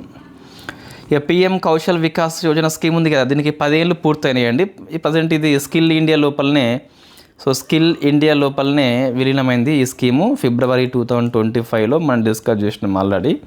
దీనికి 10 ఏళ్ళు పూర్తి చేసుకున్నది. కొన్నిసార్లు ఎగ్జామ్ వస్తుంది, 10 years కాబట్టి వస్తుంది. So ministry of skill and development దీన్ని ఇంప్లిమెంట్ చేస్తుంది. మినిస్ట్రీ ఆఫ్ లేబర్ కాదు, సో స్కిల్ డెవలప్మెంట్ని ఇది ఇంప్లిమెంట్ చేస్తుంది. ఇటీవల మీకు ప్రధానమంత్రి కౌశల్ వికాస్ యోజనలో 4.0 అంటే 4వ విడత అని చెప్పేసి స్టార్ట్ చేసుకున్నాం, అది కొనసాగుతూనే ఉంది. ప్రజెంట్ ఇది 4.0 ఏదైతే ఉందో ఇది సింగిల్ స్కీమ్గా లేదంటే దీన్ని మనము స్కిల్ ఇండియా లోపల విలీనం చేసుకోవడం జరిగింది. కాబట్టి ఇది మనం అప్డేట్ చేసుకోవాలి నోట్స్ లోపల. ఇది కాదండి, స్కిల్ ఇండియా మిషన్ అని చెప్పేసి 10 ఏళ్ళు పూర్తి చేసుకుంది ఇది కూడా. సో 15 జూలైన స్టార్ట్ చేసిండు. ఫిబ్రవరిలో దీన్ని మనము స్కిల్ ఇండియా మిషన్లో మూడింటిని కలిపేసినాం. Kaushal Vikas Yojana, Pradhan Mantri national apprenticeship promotion scheme, Jan Shikshan Sansthan మూడింటిని కలిపి మనము స్కిల్ ఇండియా మిషన్గా తిరిగి మార్చుకోవడం జరిగింది. సో ఇవి 2 స్కీమ్స్ 10 ఏళ్ళు ఫోకస్ చేయండి. ఇంకోటి most expected question in current affairs కావచ్చు, కరెంట్ ఎకనామీ కావచ్చు, ప్రధానమంత్రి ధన్ ధాన్య కృషి యోజన అని చెప్పేసి మనకు ఇది 2025-26 బడ్జెట్ క్లాస్లో మనం డిస్కస్ చేసినాం. సో క్యాబినెట్ ఆమోదించింది 24,000 కోట్లు ఒక ఇయర్కి అని చెప్పేసి. వ్యవసాయ పరివర్తన కార్యక్రమం అని చెప్పేసి పిలుస్తాం దీన్ని. 100 జిల్లాల్లో అమలు చేస్తుంది. సో ఈ 100 జిల్లాలు ఏంటని చెప్పేసి చూస్తే నీతి ఆయోగ్ యొక్క ఆస్పిరేషనల్ డిస్ట్రిక్ట్ ప్రోగ్రామ్ నుంచి ప్రేరణ పొంది ఈ స్కీమ్ తీసుకొచ్చింది. 6 ఇయర్స్ పాటు అమల్లో ఉంటుంది, 25 నుంచి 31 వరకు. సుమారుగా 11 మంత్రిత్వ శాఖల నుంచి 36 పథకాలని విలీనం చేసి కలుపుకొని ఈ స్కీమ్ ఇంప్లిమెంట్ చేస్తున్నాం. జిల్లా స్థాయిలో జిల్లా ధాన్య సమితి అని చెప్పేసి ఉంటుంది, కలెక్టర్ ఆధ్వర్యంలో పనిచేస్తుంది. ఈ సమితి లోపల ప్రగతిశీల రైతులు కూడా ఉంటారని చెప్పేసి గుర్తుపెట్టుకోవాలి. ఈ ప్రశ్న ఇటువంటి వస్తాయి ఎక్కువసార్లు. జిల్లాను ఎలా ఎంపిక చేస్తున్నారు, ఇవే 100 అని చెప్పేసి మనం ఎలా చెప్తున్నామంటే, ఆ డిస్టిక్లు వ్యవసాయం విషయంలో లో ప్రొడక్టివిటీ కలిగి ఉండవచ్చు, లేదా లో క్రాప్ ఇంటెన్సిటీ కలిగి ఉండవచ్చు. ఉత్పాదకత అంటే తక్కువ, ఒక ఎకరానికి ఇన్ని బస్తాలు వస్తున్నాయని చెప్పేసి చెప్పవచ్చు. తక్కువ బస్తాలు వస్తున్నాయి. తక్కువ పంట తీవ్రత అంటే ఒక ఇయర్లో ఎన్నిసార్లు భూమిని సాగు చేస్తామో చెప్పేదే పంట తీవ్రత అని చెప్పేసి పిలుస్తాం. తక్కువ రుణ లభ్యత అని చెప్పేసి పిలుస్తాం. వాళ్ళకి తక్కువ లో క్రెడిట్ లభిస్తుంది. ఇటువంటి మూడిటి ఆధారంగా మీకు ఇంకో ఆప్షన్ కనిపిస్తుందండి, సాంకేతిక పరిజ్ఞానం తక్కువ అని చెప్పేసి. అది లేదు ఆప్షన్లో మనకి. సో లేదండి, 100 డిస్టిక్లు కదా, ప్రతి రాష్ట్రం లోపల కనీసం ఒక డిస్టిక్ అయినా ఉంటుంది. డిస్టిక్ ఎంపిక ఇంకా జరగలేదు. తెలంగాణ, ఏపీలో ఏమైనా ఉంటే మనం డిస్కస్ చేద్దాం తర్వాత. సో ఇప్పుడు జిల్లాల ఎంపిక అయిపోయింది కదా, వాటికి ర్యాంకింగ్ ఇస్తారు 117 ఇండికేటర్స్ ఆధారంగా. ఈ ర్యాంకింగ్ ఎందుకోసం అంటే ఆ డిస్టిక్ల మధ్య పోటీ కోసం అని చెప్పేసి పిలుస్తాం. ఈ స్కీమ్ ద్వారా సుమారుగా 1.7 కోట్ల మంది రైతులు లబ్ధి కావడం జరుగుతుంది. మరి స్కీమ్ యొక్క లక్ష్యాలు చూస్తే long term, short term credit సౌకర్యం కల్పించాలి రైతులకి, అగ్రికల్చర్ ప్రొడక్టివిటీ పెంచాలి, క్రాప్ డైవర్సిఫికేషన్ పెంచాలి, పంటల వైవిధ్యీకరణ అంటాం. ఈసారి వరి వేస్తే ఇంకోసారి గోధుమ వేయడం కావచ్చు, లేకుంటే అంతర పంటల విధానం కావచ్చు, అట్లా మనం ఉపయోగించుకుంటాం. సస్టైనబుల్ అగ్రికల్చర్ ప్రాక్టీసెస్ని ఫాలో కావాలి. పోస్ట్ హార్వెస్ట్ స్టోరేజెస్ అంటే మనము ధాన్యం పండించడము, పంట చేతికి వచ్చింది. సో మే ఎండింగ్లో మనకి చేతికి వస్తుంది. జనరల్గా మే ఎండింగ్ లేదా మే 2వ వారం నాటికి చేతికి వస్తుంది ఎక్కువసార్లు. అప్పుడు వర్షాలు కొన్నిసార్లు పడతాయి మే లాస్ట్లో కూడా. సో అప్పుడు మనకు నిల్వ చేసుకునే సామర్థ్యం లేదు కాబట్టి చాలాసార్లు ఆ ధాన్యం ఆరిపోక బస్తాలు ఆ మడులలో తడిచిపోయి సో చాలా ఇబ్బంది అవుతుంది. కాబట్టి అటువంటి సౌకర్యాలు మనకు కల్పించాలి. నిల్వ చేసుకునే సామర్థ్యం ఉంటే ఏమవుతుందంటే రైతుకు ధర విషయంలో బేరమాడే శక్తి వస్తుంది. చాలాసార్లు మా నాన్న వ్యవసాయం చేసేటప్పుడు ఇన్ఫ్యాక్ట్ ఎవరన్నా మనకి పంట ఇవాళ కూర్చున్నాం అనుకోండి, రేపు ఒక 100 రూపాయలు తక్కువ వచ్చి ఆయన కొనుక్కుపోయేది. ఎందుకంటే మనకు అంత ఇబ్బంది, ఎంత వర్షం వస్తుంది ఇబ్బంది అని చెప్పేసి బేరం ఆడకుండా నష్టానికే అమ్మేది. సో ఇదే మనకు నిల్వ చేసుకునే సామర్థ్యం ఉన్నట్లయితే, ధాన్యం తడవకుండా ఒక స్టోరేజ్ లాంటివి ఉన్నట్లయితే మనము ఈ రేట్ వస్తేనే అమ్మేది. రేట్ రాకుంటే మనం అమ్మం కదా. రైతుకు బేరమాడే శక్తి దీని ద్వారా వస్తుందండి. ఇటువంటి గవర్నమెంటు ఇవి కల్పించాలి. ఇది ఇప్పుడు ఈ మనకు ఏసిక్కి అంటాం, సరే మీరు యాసంగి అంటారు అనుకోండి, సరే యాసంగి అన్న ఏసిక్కి, మనం వచ్చిన మూలాలు మర్చిపోవద్దు. మనం ఏసిక్కి అని చెప్పేసి నేర్చుకున్నాం, దాన్ని యాసంగి అని చెప్పేసి ఇప్పుడు చదువుకుంటున్నాం అనుకోండి. సరే, ఈ టైంలో ఏం చేయాలి ప్రభుత్వాలు అంటే నిల్వ చేసుకునే సామర్థ్యం కల్పించాలి. కంపల్సరీ రైతులకి షెల్టర్ లాంటి ఏర్పాటు చేయాలి. సో వాన వస్తే నైటు 12-1 మంచి నిద్రలో ఉంటాం. మబ్బులు వస్తే ఇంకా మనం ఇక ఈ తట్ట ఈ పార పట్టుకొని మనము ఉరకాల్సిందే వరి కుప్ప దగ్గరికి. ఆ నైటు కుప్ప వేస్తుంటే వాన వస్తుంది. సో వానతో పాటు దుఃఖం కూడా వస్తుంది చాలామందికి, రైతులకి చాలా కష్టాలు ఉంటాయి. సో ఇవి అంటే ఇన్ఫ్రాస్ట్రక్చర్ని ప్రభుత్వాలు డెవలప్ చేస్తే బాగుంటుంది, కానీ అవి ప్రత్యక్ష ప్రయోజనాన్ని కల్పించవు. కాబట్టి ఓట్ బ్యాంకింగ్ దాని ఫలితంగా ఇటువంటి ఫోకస్ చేయరు ప్రభుత్వాలు. నేరుగా డబ్బులు ఇస్తేనే మనకు ప్రభుత్వాలు పనిచేస్తున్నట్టుగా అనిపిస్తుంది. ఇటువంటి కల్పిస్తే సో అనిపించదు మనకు కూడా. మన తప్పు ఉన్నది, వాళ్ళ తప్పు, ఇద్దరి తప్పు ఉన్నాయి ఇక్కడ compulsory. Next improve irrigation facilities, అంటే నీటి సౌకర్యాలు మరికొంతగా పెంచుతామని చెప్పేసి ఈ స్కీమ్ ద్వారా ఆ 100 డిస్ట్రిక్ట్ లోపల మొత్తం వ్యవసాయం పరంగా లో ఉత్పాదకత ఉంది, దాన్ని ఎక్కువ చేసే ప్రయత్నం చేస్తారు. మంచి స్కీమ్ అండి ఇది, మంచి స్కీము. 100 డిస్ట్రిక్ట్ల కంటే దీన్ని ఎక్కువ విస్తరిస్తే ఇంకా బాగుంటుంది. సో నెక్స్ట్, ఇప్పుడు ప్రభుత్వం మంచి నాణ్యమైన కోచింగ్ ఏర్పాటు చేయవచ్చు.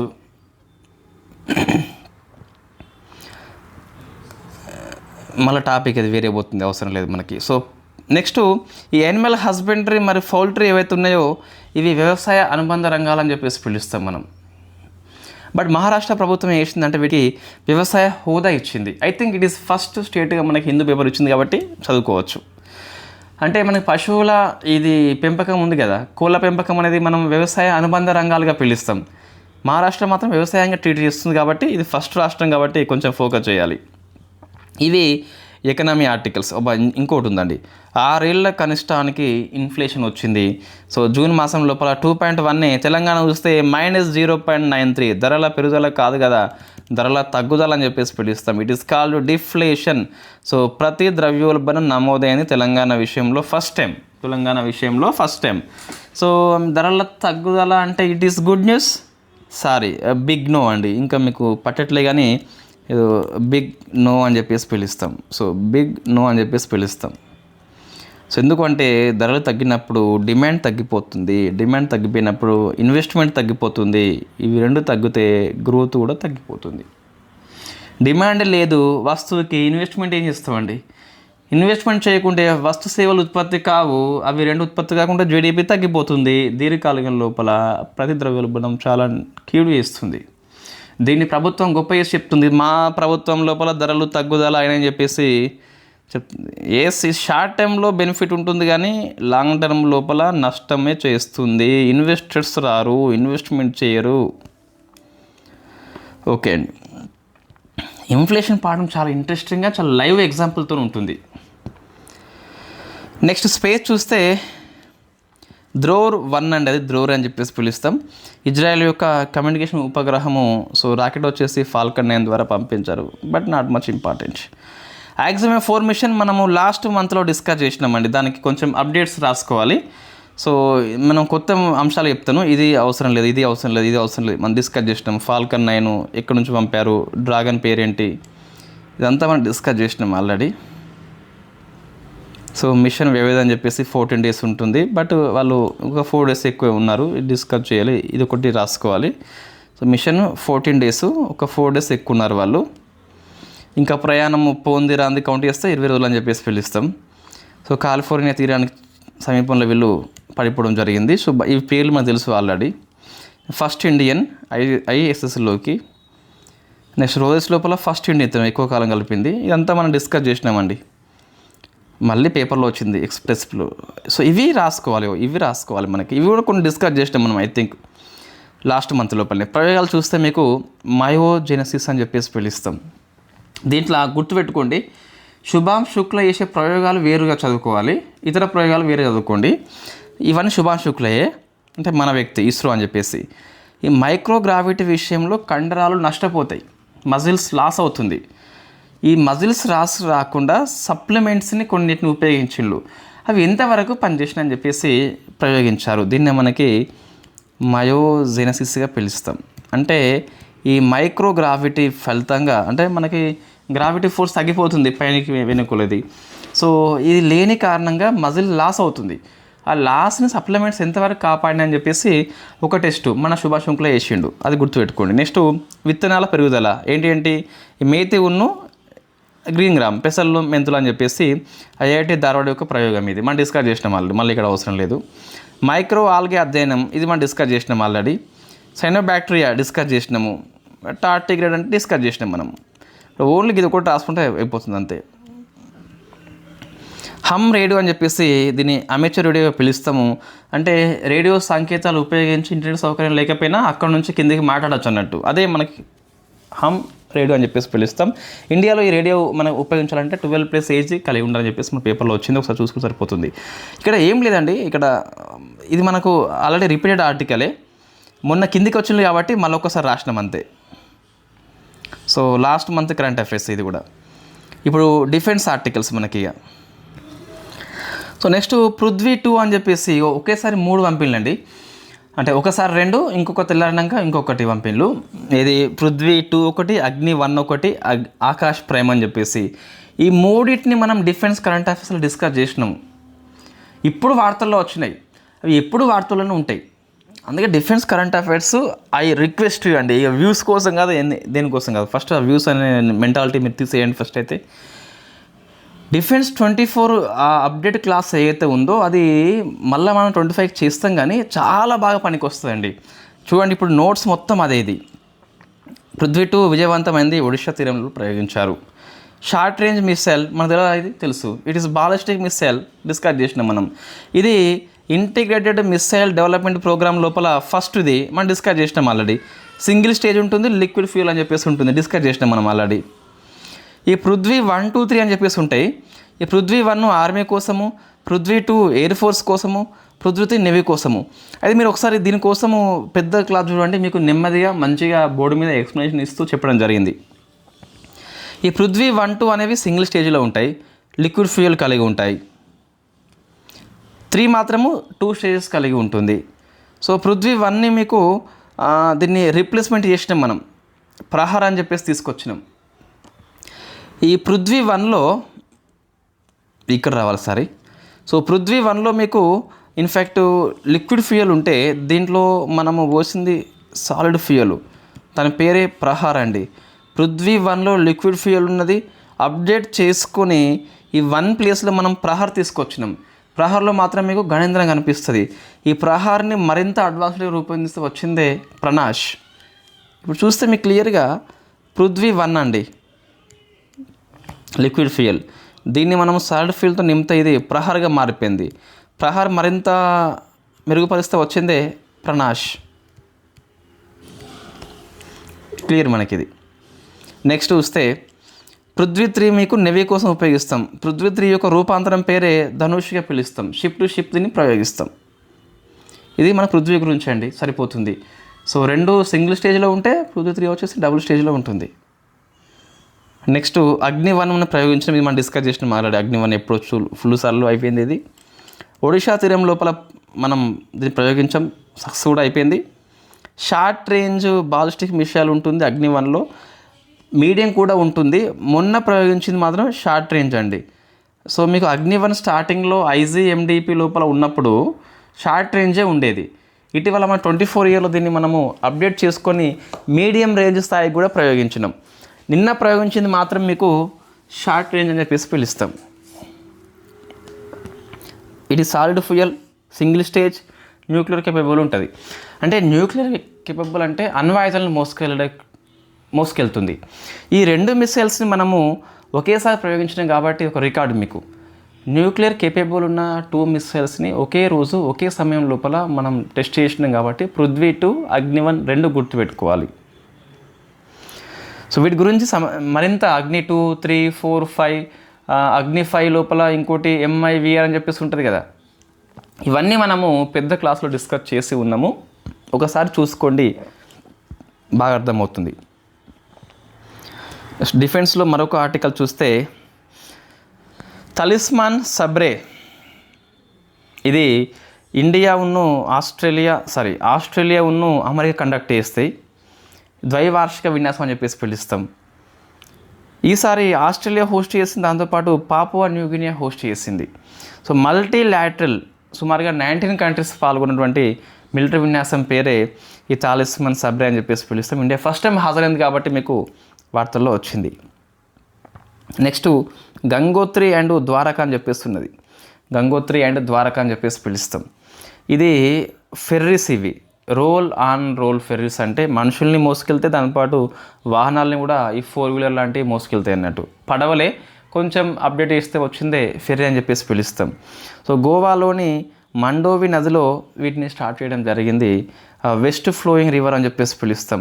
మాండవి వచ్చేసి మీకు సో వెస్ట్ వైపు వెళ్ళి అరేబియా లోపల కలిసిపోతుంది. దీన్ని Vijay marine shipyard Goa నిర్మించింది. So roll on roll ferries ఇండియాలో ఫస్ట్ గంగోత్రి అండ్ ద్వారకా అని చెప్పేసి వాటి యొక్క పేర్లు గుర్తుపెట్టుకోవాలి. నెక్స్ట్ ఆకాష్ ప్రైమ్ అండి. ఇది మనం సర్ఫేస్ నుంచి ఎయిర్కి ప్రయోగిస్తాం. సో ఇది లడఖ్ లోపల 15,000 అడుగుల ఎత్తు నుంచి ప్రయోగించారు కాబట్టి వార్తల్లో వచ్చింది. మనం డిస్కస్ చేసినాం ఆకాష్ మిస్సైల్ని ఆల్రెడీ.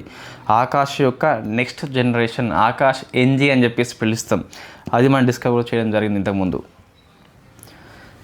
నెక్స్ట్ GEF404 అని చెప్పేసి ఇది తేజస్ మార్క్ 1A లోపల ఉపయోగించే ఇంజిన్ అండి. దీన్ని general electric company America company తయారు చేసింది. సో దాన్ని మీకు HALకి పంపించింది కాబట్టి వార్తల్లో వచ్చింది. సో జనరల్ ఎలక్ట్రిక్ F404 అని చెప్పేసి ఇంజన్ని తేజస్ మార్క్ 1Aలో ఉపయోగిస్తాం. అమెరికా నుంచి మనం ఇంపోర్ట్ చేసుకున్నాం. HAL సంస్థ ఇంపోర్ట్ చేసుకుంది. ఇది 4th generation light combat aircraft. Mach 1.8 వేగంతో పోతుంది. సింగిల్ సీట్ కలిగి ఉంటుందని చెప్పేసి గుర్తుపెట్టుకోవాలి. ఇదంతా మనకి డిఫెన్స్ నోట్స్లో ఉన్నది. 24లో డిఫెన్స్ ఒకసారి చదివితే అవే కరెంట్ అఫైర్స్ తరచుగా రిపీట్ అవుతూ ఉంటాయి. నెక్స్ట్ ప్రచండ్ శక్తి అని చెప్పేసి ఇండియన్ ఆర్మీ మీరట్లో కండక్ట్ చేసింది. డొమెస్టిక్ లెవెల్లో జరిగే విన్యాసం ఇది ఒకటి. Next SIMBEX Singapore India navy విన్యాసం సింగపూర్ హోస్ట్ చేస్తుంది ఈసారి. సైన్స్ అండ్ టెక్నాలజీ అదర్సిగా. డెంగీ ఆల్ అని చెప్పేసి ఇండియాలో ఫస్ట్ స్వదేశీ డెంగ్యూ వ్యాక్సిన్. టెట్రా వాలెంట్ అంటే డెంగ్యూ వైరస్లు 4 ఉంటాయి కదా, 4 మీద ఇది పనిచేస్తుందండి. దీన్ని పనాసియా బయోటిక్స్ సంస్థ రూపొందించింది. ICMR హెల్ప్ చేస్తుంది. ఇది లైవ్ అటెన్యూటెడ్ వ్యాక్సిన్ అంటే జీవించి ఉన్న డెంగ్యూ వైరస్ని ఉపయోగించారు కానీ అది వీక్ చేయడం జరిగింది. మన బాడీకి ఎటువంటి హాని చేయదు. సో పనాసియా బయోటిక్ గుర్తుపెట్టుకోండి. ICMR హెల్ప్ చేసిందని చెప్పేసి గుర్తుపెట్టుకోండి. ప్రశ్న వస్తుంది డెంగీ ఆలని చెప్పేసి ఇది ఫస్ట్ స్వదేశీ డెంగ్యూ వ్యాక్సిన్. మనం డిస్కస్ చేసినాము. 23rd ఇయర్లో వార్తల్లో ఉంది, 24లో కూడా వార్తల్లో ఉంది. ఎందుకంటే మీకు ఒక వ్యాక్సిన్ని మీరు దశల వారీగా ట్రయల్కి పంపిస్తారు కాబట్టి 3rd ట్రయల్ అయిపోయింది కాబట్టి మీకు వార్తల్లో వచ్చింది. 23rd ఇయర్ న్యూస్ ఇది. డెంగీ ఆలంటే ఇప్పటిది కాదు వాస్తవంగా. నెక్స్ట్ YD1 అని చెప్పేసి మీకు ఇండియాలో తేలికైన 8.5 kg నుంచి 9 kg వరకు ఉంటుంది. వీల్ చైర్ అండి. IIT మద్రాస్ రూపొందించింది కాబట్టి ఇటువంటి ఆవిష్కరణ ఎగ్జామ్లో వస్తుంది. మొన్న తేలికపాటి బుల్లెట్ ప్రూఫ్ జాకెట్ అని చెప్పేసి ఢిల్లీలో వచ్చింది మొన్న ఆ మధ్యన ఒక ఎగ్జామ్ లోపల. ఇటువంటి మీకు ఆవిష్కరణలు వస్తాయి. మానవాళికి ఉపయోగపడే ఆవిష్కరణలు IITలు చేస్తే వస్తాయి. నెక్స్ట్ మరొక దేశము ట్రకోమా వ్యాధిని పూర్తిగా నిర్మూలించింది. అది సెనెగల్ అని చెప్పేసి పిలుస్తాం. 25th country in world and Africa లోపల 9th కంట్రీ అండి. ట్రకోమా అంటే మీకు క్లమిడియా ట్రకోమాటిస్ నుంచి వచ్చే ఒక అంటువ్యాధి బ్యాక్టీరియా వల్ల వస్తుంది. సో ఇది అంధత్వానికి కారణమవుతుంది. ఇండియా కూడా దీన్ని ఇటీవల ట్రకోమా వ్యాధిని పూర్తిగా తొలగించింది. నెక్స్ట్ పర్యావరణ అంశాలు చూస్తే 50% installed power capacity from renewable energy non fossil energy. ఇది వెరీ ఫేమస్. ఇండియా అనేది NDC అంటే నేషనల్లీ డిటర్మైన్డ్ కంట్రిబ్యూషన్ ప్యారిస్ ఒప్పందం అని చెప్పేసి ఉంటుంది. ఇండియా వాతావరణ మార్పులు తగ్గించాలంటే ఎటువంటి లక్ష్యాలు చేస్తుందో NDC లోపల ప్యారిస్ ఒప్పందం లోపల సమర్పిస్తారు. మేము ఈ పని చేస్తామని చెప్పేసి. అందులో ఒక టార్గెట్ చూస్తే మీకు 2030 నాటికి ఇన్స్టాల్ చేసిన పవర్ కెపాసిటీలో 50% నాన్ ఫోజిల్ నుంచి రావాలని చెప్పేసి ఒక లక్ష్యం పెట్టుకుంది. ఎందుకు లక్ష్యం పెట్టుకుంది అంటే ప్యారిస్ ఒప్పందం ప్రకారము దేశాల స్థాయిలో ఏ దేశము ఏం పని చేస్తుంది క్లైమేట్ చేంజ్కి అగెనిస్ట్గా వాళ్ళు ఒక నివేదిక రూపంలో సబ్మిట్ చేయాలి. దాన్ని మనం NDC అని చెప్పేసి పిలుస్తాం. ఆ NDC లోపల ఈ అంశం ఉంటుంది. 2030 నాటికి మొత్తం ఇన్స్టాల్డ్ పవర్ కెపాసిటీ విషయంలో 50% కేమ్ ఫ్రమ్ నాన్ ఫోజిల్. దీన్ని ఒక 5 years బిఫోర్ ఇండియా సాధించింది అట. మీకు PIB న్యూస్ చూస్తే నాట్ 2030 నాట్ లాటర్ ఇంకా కాదు, ఇండియా డిడ్ ఇట్ 2025 ఓన్లీ అని చెప్పేసి 5 years బిఫోర్ దీన్ని అచీవ్మెంట్ అయింది. కాబట్టి జూన్ మాసం గుర్తుపెట్టుకోవాలి. జూన్ 25 జూలైలో కాదు, జూన్ మాసం లోపల ఇది పూర్తి అయిపోయింది. కాబట్టి బాగా ఫోకస్ చేయండి, ఎగ్జామ్లో వస్తుంది కూడా.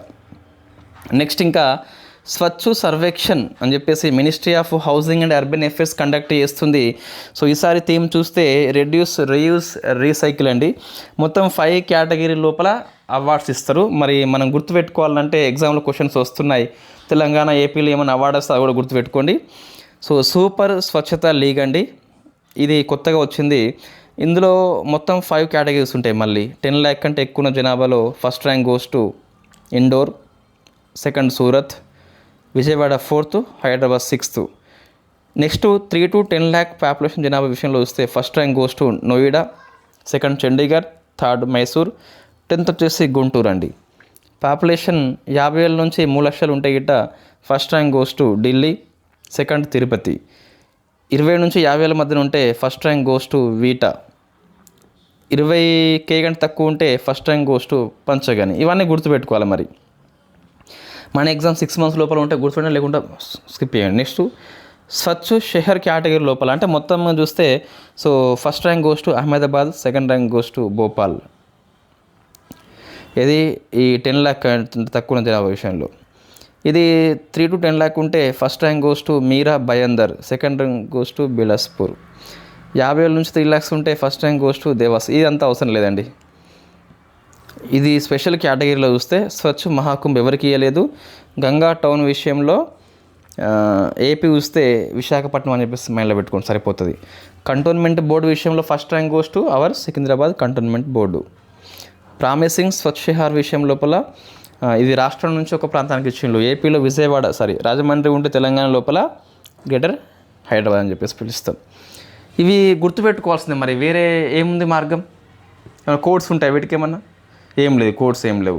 వీళ్ళు ఏం చేసినారంటే ప్రతి కేటగిరీలో 5 types ఉన్నాయండి జనాభా బట్టి. మరి మనం ఏం చేద్దామంటే తెలివిగా దేనికి మొక్కేసి ఈ స్వచ్ఛ షహర్ ఇది వెరీ ఫేమస్. ఇందులో first rank goes to Ahmedabad. ఇది మైండ్లో పెట్టుకోండి. 3 to 10 అంత అవసరం లేదు, కానీ ఇది ఫోకస్ చేయండి.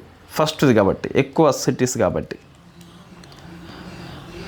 దాంతోపాటు తెలంగాణ, ఏపీ లోపల ఇంకేమైనా ఉంటే అవి కూడా గుర్తుపెట్టుకోండి, సరిపోతుంది. అంటే ఏపీలో ఏ కేటగిరీ లోపల ఏ నగరానికి అవార్డు వచ్చిందని చెప్పేసి. ఫర్ ఎగ్జాంపుల్ కంటోన్మెంట్ బోర్డు విషయం లోపల ఎవరు సికింద్రాబాద్, అట్లా గుర్తుపెట్టుకోండి, సరిపోతుంది. నెక్స్ట్ గ్లోబల్ వెట్లాండ్ రిపోర్ట్ అండి. ఇది రామ్సార్ సచివాలయం ఇస్తుంది. Very famous report. ఈ రిపోర్ట్ బట్టి చూస్తే 1970s నుంచట ప్రపంచం లోపల 22% వెట్లాండ్స్ తగ్గిపోయినాయట. సో అదొకటి.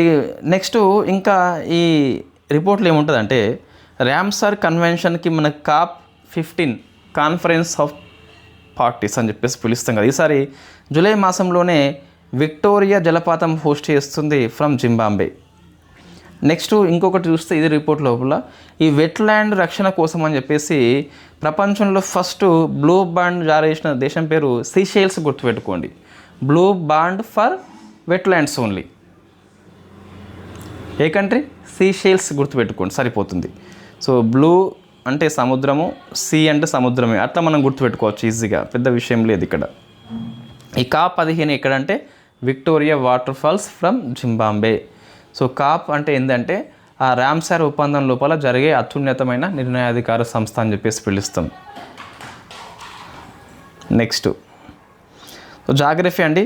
Second largest cable stayed bridge అని చెప్పేసి సిగందూర్ బ్రిడ్జి కర్ణాటక లోపల శరావతి రివర్ మీద నిర్మిస్తున్నారు. 2.25 km ఉంటుంది.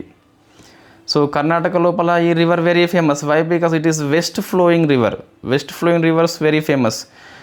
జోగ్ జలపాతం కూడా ఇక్కడ మీకు కనిపిస్తుంది కాబట్టి very famous. Second longest cable bridge కాబట్టి ఫోకస్ చేయండి. మరి ఫస్ట్ ఏంటి అంటే మీకు తెలుసు ఆల్రెడీ, సుదర్శన్ సేతు అని చెప్పేసి పిలుస్తాం from Gujarat state. World largest dam అండి, బ్రహ్మపుత్ర రివర్ మీద ఫేమస్ నోన్ యాజ్ యార్లుంగు జాక్పో అని చెప్పేసి పిలుస్తాం. టిబెట్ లోపల చైనా కండక్ట్ చేస్తుంది కాబట్టి ఒకసారి ఇది ఫోకస్ చేయండి. నెక్స్ట్ ఇండియా సౌదీ అరేబియా ఎరువుల ఒప్పందం అని చెప్పేసి సో DAP ఇంపోర్ట్ చేసుకుంటుంది 25-26 నుంచి 3 ఏళ్ల కాలానికి. ఎక్కడ నుంచి అంటే మీకు మాడెన్ నగరము ఫ్రమ్ సౌదీ అరేబియా నుంచి.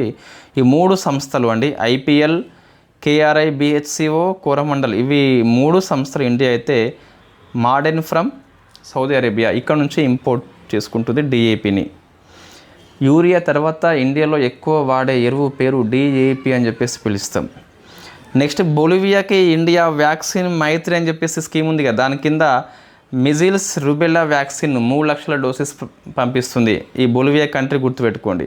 సో వ్యాక్సిన్ డిప్లొమసీ లోపల భాగము, అంటే మనం వ్యాక్సిన్స్ సరఫరా చేసి మనకు కావాల్సినవి మనం తీసుకోవడం జరుగుతుంది. ఇట్ ఈస్ వ్యాక్సిన్ డిప్లొమసీ అని చెప్పేసి పిలుస్తాం. టెస్లా, సో అమెరికా లోపల వెరీ ఫేమస్ ఇది ఎలక్ట్రిక్ వెహికల్ సంస్థ. ఎలన్ మాస్క్ది ఇండియాకి వచ్చింది, షోరూమ్ని ముంబైలో ఫస్ట్ టైం ఓపెన్ చేసింది. నెక్స్ట్ ది రెసిస్టెన్స్ ఫ్రంట్ అని చెప్పేసి అన్ఫేమస్ ఇన్స్టిట్యూషన్, దీన్ని ఉగ్రవాద సంస్థగా అమెరికా గుర్తించిందండి. Very very famous question. ఎందుకు అంటే ఇది టీఆర్ఎఫ్ అని చెప్పేసి సింపుల్గా పిలుస్తాం కదా, ది రెసిస్టెన్స్ ఫ్రంట్ అంటే. ఇది మొన్న జరిగిన పహల్గామ్ ఉగ్రదాడి చేసింది ఇదే సంస్థ, ఒప్పుకుంది కూడా. సో టీఆర్ఎఫ్ చూస్తే మీకు ఆర్టికల్ 370 తర్వాత లష్కర్ ఏ తోయిబా నుంచి అనుబంధ సంస్థగా పుట్టిందే టీఆర్ఎఫ్ అని చెప్పేసి పిలుస్తాం. పాకిస్తాన్ కేంద్రంగా పనిచేస్తుంది. ఇది భారతదేశం యొక్క దౌత్యపరమైన విజయం అండి. ఎన్ని ఒప్పుకున్నా ఒప్పుకోకున్నా ఇప్పుడున్న ప్రభుత్వము దౌత్యపర విషయం లోపల ఇంతవరకు ప్రభుత్వాలు ఎన్ని పనిచేసినా నెంబర్ 1 గవర్నమెంట్ అని చెప్పేసి చెప్పొచ్చా అంటే పెద్ద ఎస్ అని చెప్పాలి, పెద్ద ఎస్ అని చెప్పాలి. వై? బికాస్ మనం విశ్వగురు స్థాయికి వెళ్ళినామంటే ఆ ఘనత ఇప్పుడున్న ప్రభుత్వానికి ఎంతైనా దక్కుతుంది. ఇంతకుముందు వాళ్ళు ఏమీ చేయలేదని చెప్పేసి అర్థం కాదు, వాళ్ళు చేశారు, వాళ్ళకంటే ఎక్కువ చేయడం జరిగింది. జీరో అని చెప్పేసి నేను అనట్లే ఇంతకుముందు వాళ్ళు. సో ఇప్పుడున్న ప్రభుత్వం అయితే ఇటువంటి విషయం లోపల ది బెస్ట్ అని చెప్పేసి చెప్పొచ్చు. ఇంతకుముందు వాళ్ళు కృషి చేసిండ్రు, ప్రతి ప్రధానమంత్రి దేశం యొక్క అభివృద్ధికి అంతో ఎంతో వాళ్ళ యొక్క పాత్రని కంట్రిబ్యూషన్ ఇవ్వడం జరిగింది వాళ్ళ లెవెల్ లోపల. రైట్. ఇన్ఫ్యాక్ట్ ఈ టీఆర్ఎఫ్ని మన మినిస్ట్రీ ఆఫ్ హోమ్ అఫేర్స్ వాళ్ళు 23rd ఇయర్లోనే ప్రకటించారు. సో ఇప్పుడు అమెరికా ప్రకటించింది కాబట్టి కొద్ది వరకు మనకి విజయంగా మనం చెప్పుకోవడం జరుగుతుంది. మన విజయం ఇది, ఇండియా విజయం అని చెప్పొచ్చు. నెక్స్ట్ ఈ ఐసీసీ మనం డిస్కస్ చేసినాం ఆల్రెడీ జూలై దగ్గరనే, మళ్ళీ ఇక్కడ అవసరం లేదు. 125th మెంబర్గా ఉక్రెయిన్ అయితే వచ్చేసింది. గవర్నమెంట్ పాలసీ అంటే 75వ పిఎం దివ్యేష కేంద్రం అని చెప్పేసి ministry of social justice start చేసింది యూపీలో ఉన్న బదోని ప్రాంతం లోపల. ఈ 50వ కేంద్రము, 75వ కేంద్రము, 100 ఇవన్నీ మైల్ స్టోన్స్ అండి. ఇవన్నీ ఎగ్జామ్లో తరచుగా వస్తాయి. మరి పిఎం దివ్యేష కేంద్రం అంటే అర్థం ఏంటంటే దివ్యాంగులు కానీ లేదా వృద్ధులకు కానీ పునరావాసం మరియు సహాయ సేవలు అందించే చొరవ అని చెప్పేసి పిలుస్తాం. మహిళా ఆరోగ్య కక్ష, famous known as women health room అని చెప్పేసి ఈ మినిస్ట్రీ ఆఫ్ లా వాళ్ళు ఢిల్లీ లోపల స్టార్ట్ చేసిన జిమ్ పేరు అండి. ఈ మహిళలు మాత్రమే ఇక్కడ జిమ్ చేసుకోవచ్చు, వాళ్ళ యొక్క ఆరోగ్యం కోసం బాగా మహిళలు జిమ్ చేయాలండి. సో ఇలా మా పాప జిమ్ చేసింది ఇలా సండే కాబట్టి, 5 years బేబీ. ఇంకొక పాప 3 years బేబీ కూడా జిమ్ చేసింది. సో జిమ్ చేస్తే మహిళలకు కండలు వస్తాయండి.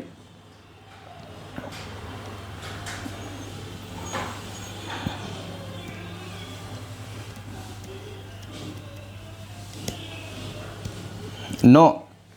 సో టెస్టోస్టిరాన్ హార్మోన్ బట్టి మజిల్ పెరగడం లాంటిది ఉంటుంది. మహిళల్లో తక్కువ ఉంటుంది, ఉండకపోవడం ఉండదు, తక్కువ ఉంటుంది. మీ ఎగ్జామ్ పర్పస్లో వచ్చే క్వశ్చన్ వేరు కానీ తక్కువ ఉంటుంది కాబట్టి సో కండలు వచ్చే ప్రసక్తి లేనే లేదు.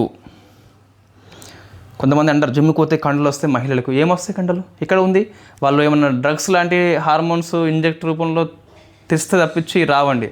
ఒక మహిళ కండలు తిరిగి ఉన్నదంటే ఇన్ఫ్యాక్ట్ సంథింగ్ అన్యాచురల్ అని చెప్పేసి చెప్పవచ్చు. There is no doubt about it.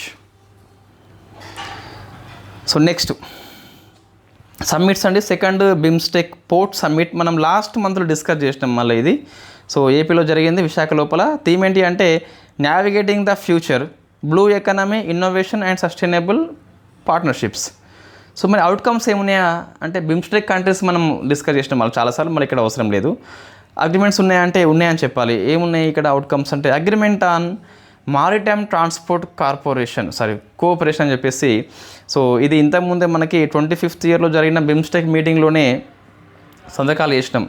India యొక్క చొరవ ఇది. ఇక్కడ మరొకసారి డిస్కషన్ జరిగింది. Agreement on maritime transport cooperation. సెకండ్ది ముంబై లోపల బిమ్స్టెక్ సస్టైనబుల్ మారిటైమ్ ట్రాన్స్పోర్ట్ సెంటర్ని ఏర్పాటు చేస్తున్నమాట. కాబట్టి గుర్తుపెట్టుకోవాలి. ఈ ప్రశ్న ఇటీవల ఎట్లా వస్తుందంటే ఇది మొత్తం ప్రశ్న అండి, ఇదంతా కూడా ఇది ఇచ్చేసి క్వశ్చన్ ఇది ఎక్కడ జరిగిందంటే విశాఖలో జరిగిందని చెప్పేసి వస్తుంది. బిమ్స్టెక్ సస్టైనబుల్ మారిటైమ్ ట్రాన్స్పోర్ట్ సెంటర్ని ముంబైలో ఏర్పాటు చేస్తున్నాము. దీన్ని ఏ సదస్సులో నిర్ణయించారు? థాయిలాండ్ సదస్సు అంటే కాదు, ఇది 25 ఏప్రిల్ జరిగింది బిమ్స్టెక్ సమ్మిట్. ఇదేమో బిమ్స్టెక్ దేశాల యొక్క పోర్ట్ సమ్మిట్. ఇది రెండు సేమ్ కాదు, ఇదేమో మెయిన్ సమ్మిట్, అదేమో port summit. Next summit youth spiritual summit Varanasi host చేసింది. థీమ్ ఏంటి అంటే వికసిత్ భారత్ కోసము నషముక్త యువ, అంటే డ్రగ్స్ లాంటివి ఉండద్దని చెప్పేసి థీమ్ తీసుకోవడం జరిగింది. నెక్స్ట్ రిపోర్ట్స్ అండి, గ్లోబల్ టూరిజం ఎకనామీ రిపోర్ట్ అని చెప్పేసి వరల్డ్ ట్రావెల్ టూరిజం కౌన్సిల్ ఇస్తుంది. First rank goes to USA, second rank China, India వచ్చేసి 8th ర్యాంకు. ఇది పెద్ద అవసరం లేదు, స్కిప్ చేయవచ్చు. స్పోర్ట్స్ అండి, కొద్ది వరకు ఫేమస్ ఆర్టికల్స్ ఉన్నాయి. దీపికా సెహ్రావత్ వెరీ ఫేమస్ భారత మహిళా హాకీ జట్టు సభ్యురాలు. ఈమె ఇంటర్నేషనల్ హాకీ ఫెడరేషన్ అందించే పాలిగ్రాస్ మ్యాజిక్ స్కిల్ అని చెప్పేసి అవార్డు గెలుచుకున్న ఫస్ట్ ఇండియన్ ఉమెన్ కాబట్టి కంపల్సరీ దీపిక పేరు మనం గుర్తుపెట్టుకోవాల్సిందే. సో వింబుల్డన్ మనం డిస్కస్ చేసినాము ఆల్రెడీ మహిళలది. ఈ పురుషులు చూస్తే జానిక్ సిన్నర్ గెలుచుకున్నాడు, అల్కరాజ్ కాదు. కాబట్టి very very famous question. Generally ఫేవరెట్గా దిగింది అల్కరాజ్, అయితే గెలిచింది మాత్రం జానిక్ సిన్నర్ అండి. నెక్స్ట్ ఇది కొంచెం చెప్పాలండి, ఇక్కడ చెప్పాలి, ఇది కొంచెం మనకి అవసరం ఇటువంటిది. ఇప్పుడు జనరల్లీ ఈ జానిక్ సిన్నరు వర్సెస్ అల్కరాజు పోటీ పడుతున్నప్పుడు ఫేవరెట్ అంటే సో ఎక్కువ నైపుణ్యం ఉన్న వ్యక్తి అల్కరాజ్ అండి. ఈయన గెలవాలి, ఈయన గెలిచిండు. స్పోర్ట్స్లో వెరీ కామన్ అనుకోండి. మనం కూడా పోటీ పరీక్షల్లో కొన్ని రోజుల పాటు వెనుక ముందు ఆలోచన చేసుకుంటూ కూర్చుంటే వెనుకబడిపోతాము. గ్రూప్ 2 లాంటి ఎగ్జాము కొట్టిన వాళ్ళని అడగండి, వాళ్ళు రెగ్యులర్గా చదివి ఉంటారు కంపల్సరీ. ఎగ్జామ్ టైంలోనే చదివితే కంపల్సరీ మనం దెబ్బతింటామండి. ఎస్, నేను చెప్తున్నా కోర్స్ కొనాలని కానే కాదు, ఆ మైండ్ సెట్ వద్దు. నేను ఇచ్చింది ఇప్పుడు కొన్నా ఎప్పుడు కొన్నా, నేను ఇచ్చింది గ్రూప్ 2 వరకు వ్యాలిడిటీ కాబట్టి మీరు ఎప్పుడు కొన్నా ఒకటే.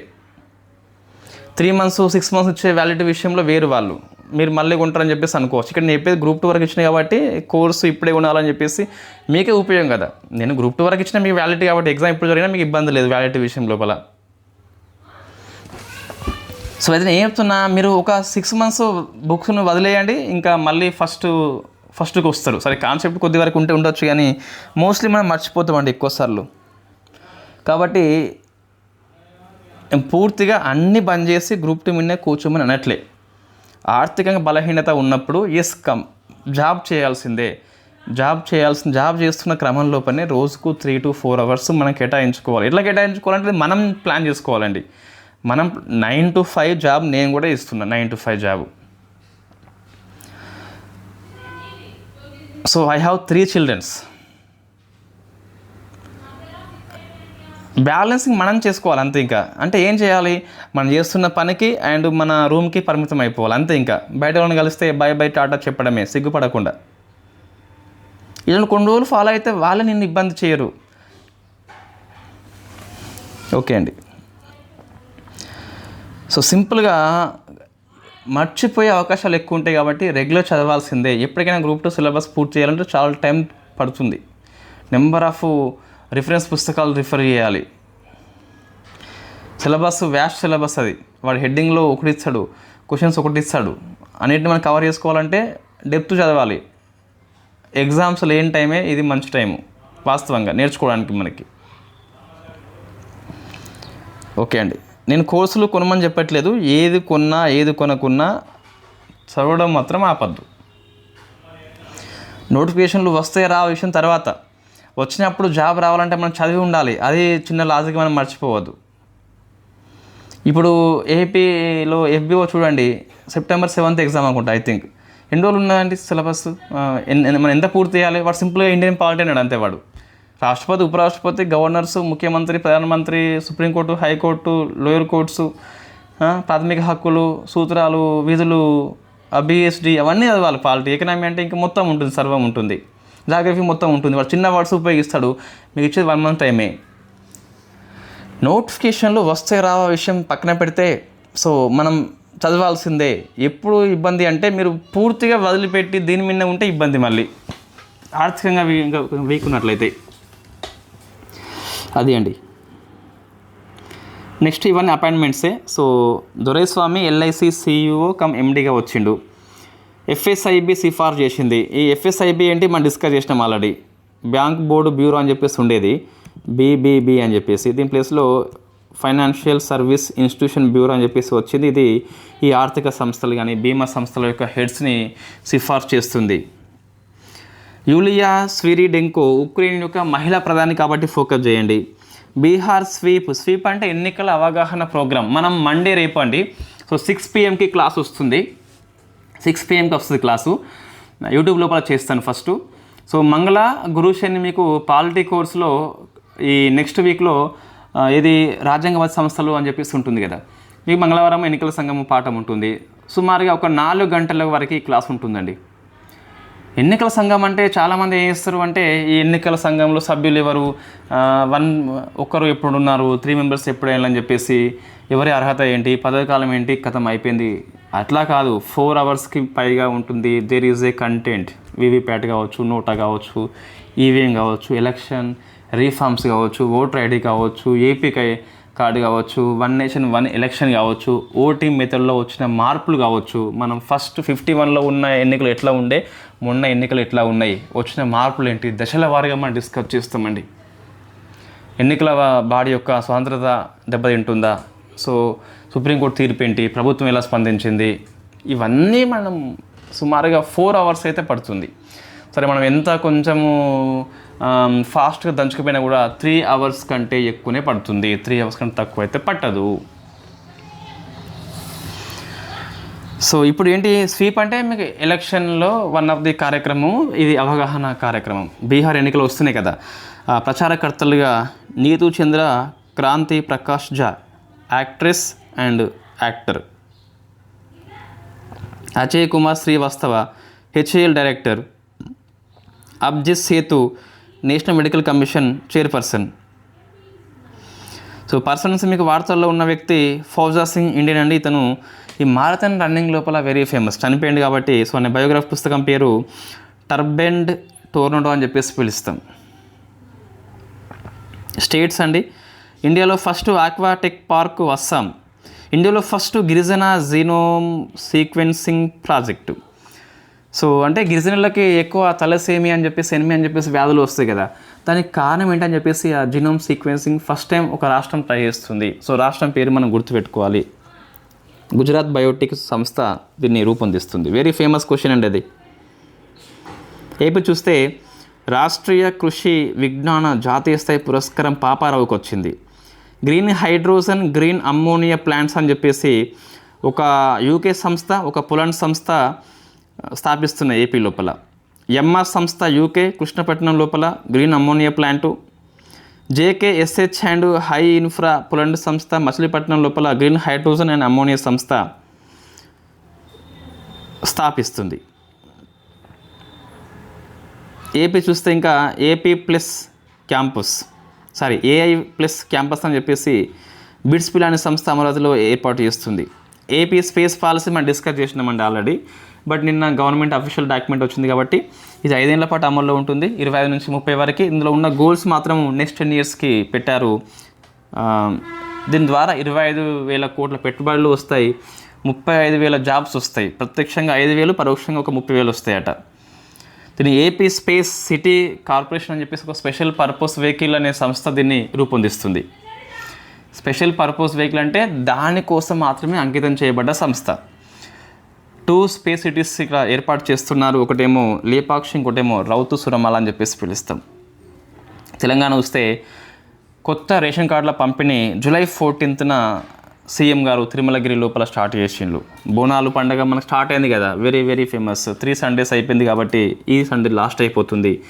రంగం అని చెప్పేసి 2nd డే ప్రోగ్రామ్ ఉంటుంది. భవిష్యవాణి వినిపిస్తుంది. స్వర్ణలత అని చెప్పేసి వినిపించింది. అమ్మ చాలా కోపంగా ఉంది, అన్నీ మనమే తింటున్నామట, అమ్మకి పెట్టడం లేదట, నువ్వు చికెన్ తింటున్నారు, మీరే తింటున్నారని చెప్పేసి తిట్టిపోసింది భక్తులని. పేపర్లో వచ్చింది కదా.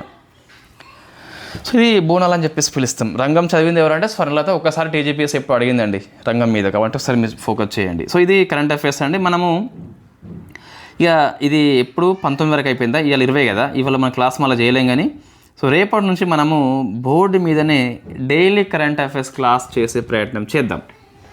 దాంతోపాటు కరెంట్ అఫైర్స్ కోర్సులో ఎంసీక్యూ కూడా ఇద్దాం. అంటే ఆ రోజు పాఠం మీద మనము జూలైలో మనం ఇచ్చినాం, జూలై 14 వరకు మనం ఇచ్చినాం ఎంసీక్యూ, డైలీ ఒక 5 ఎంసీక్యూ ఈ యాప్లో ఇవ్వడం జరిగింది. అది కంటిన్యూషన్ చేద్దాం. సో కరెంట్ అఫైర్స్ విషయంలో మీరు బాధపడొద్దండి. మన గ్రూప్ 2 ఎగ్జామ్ ఇప్పట్లో లేదని చెప్పేసి ఇట్లా యాప్లో చేస్తున్నాం, కానీ సరే మీకు జీపీఓ లాంటి ఎగ్జామ్స్ ఉంటే ఉండొచ్చు, ఎఫ్బీఓ లాంటివి ఉంటే ఉండొచ్చు, కాబట్టి సో దానికోసం మనం 6 months కరెంట్ అఫైర్స్ క్లాస్ చేస్తాం. నెక్స్ట్ వీక్ నుంచి స్టార్ట్ అవుతుంది, దాని విషయంలో ఎటువంటి ఇబ్బంది లేదు. సో మనం వేరే కోర్సులు ఏమైనా ఆపైనా సరే 6 months కరెంట్ అఫైర్స్ చేద్దాం.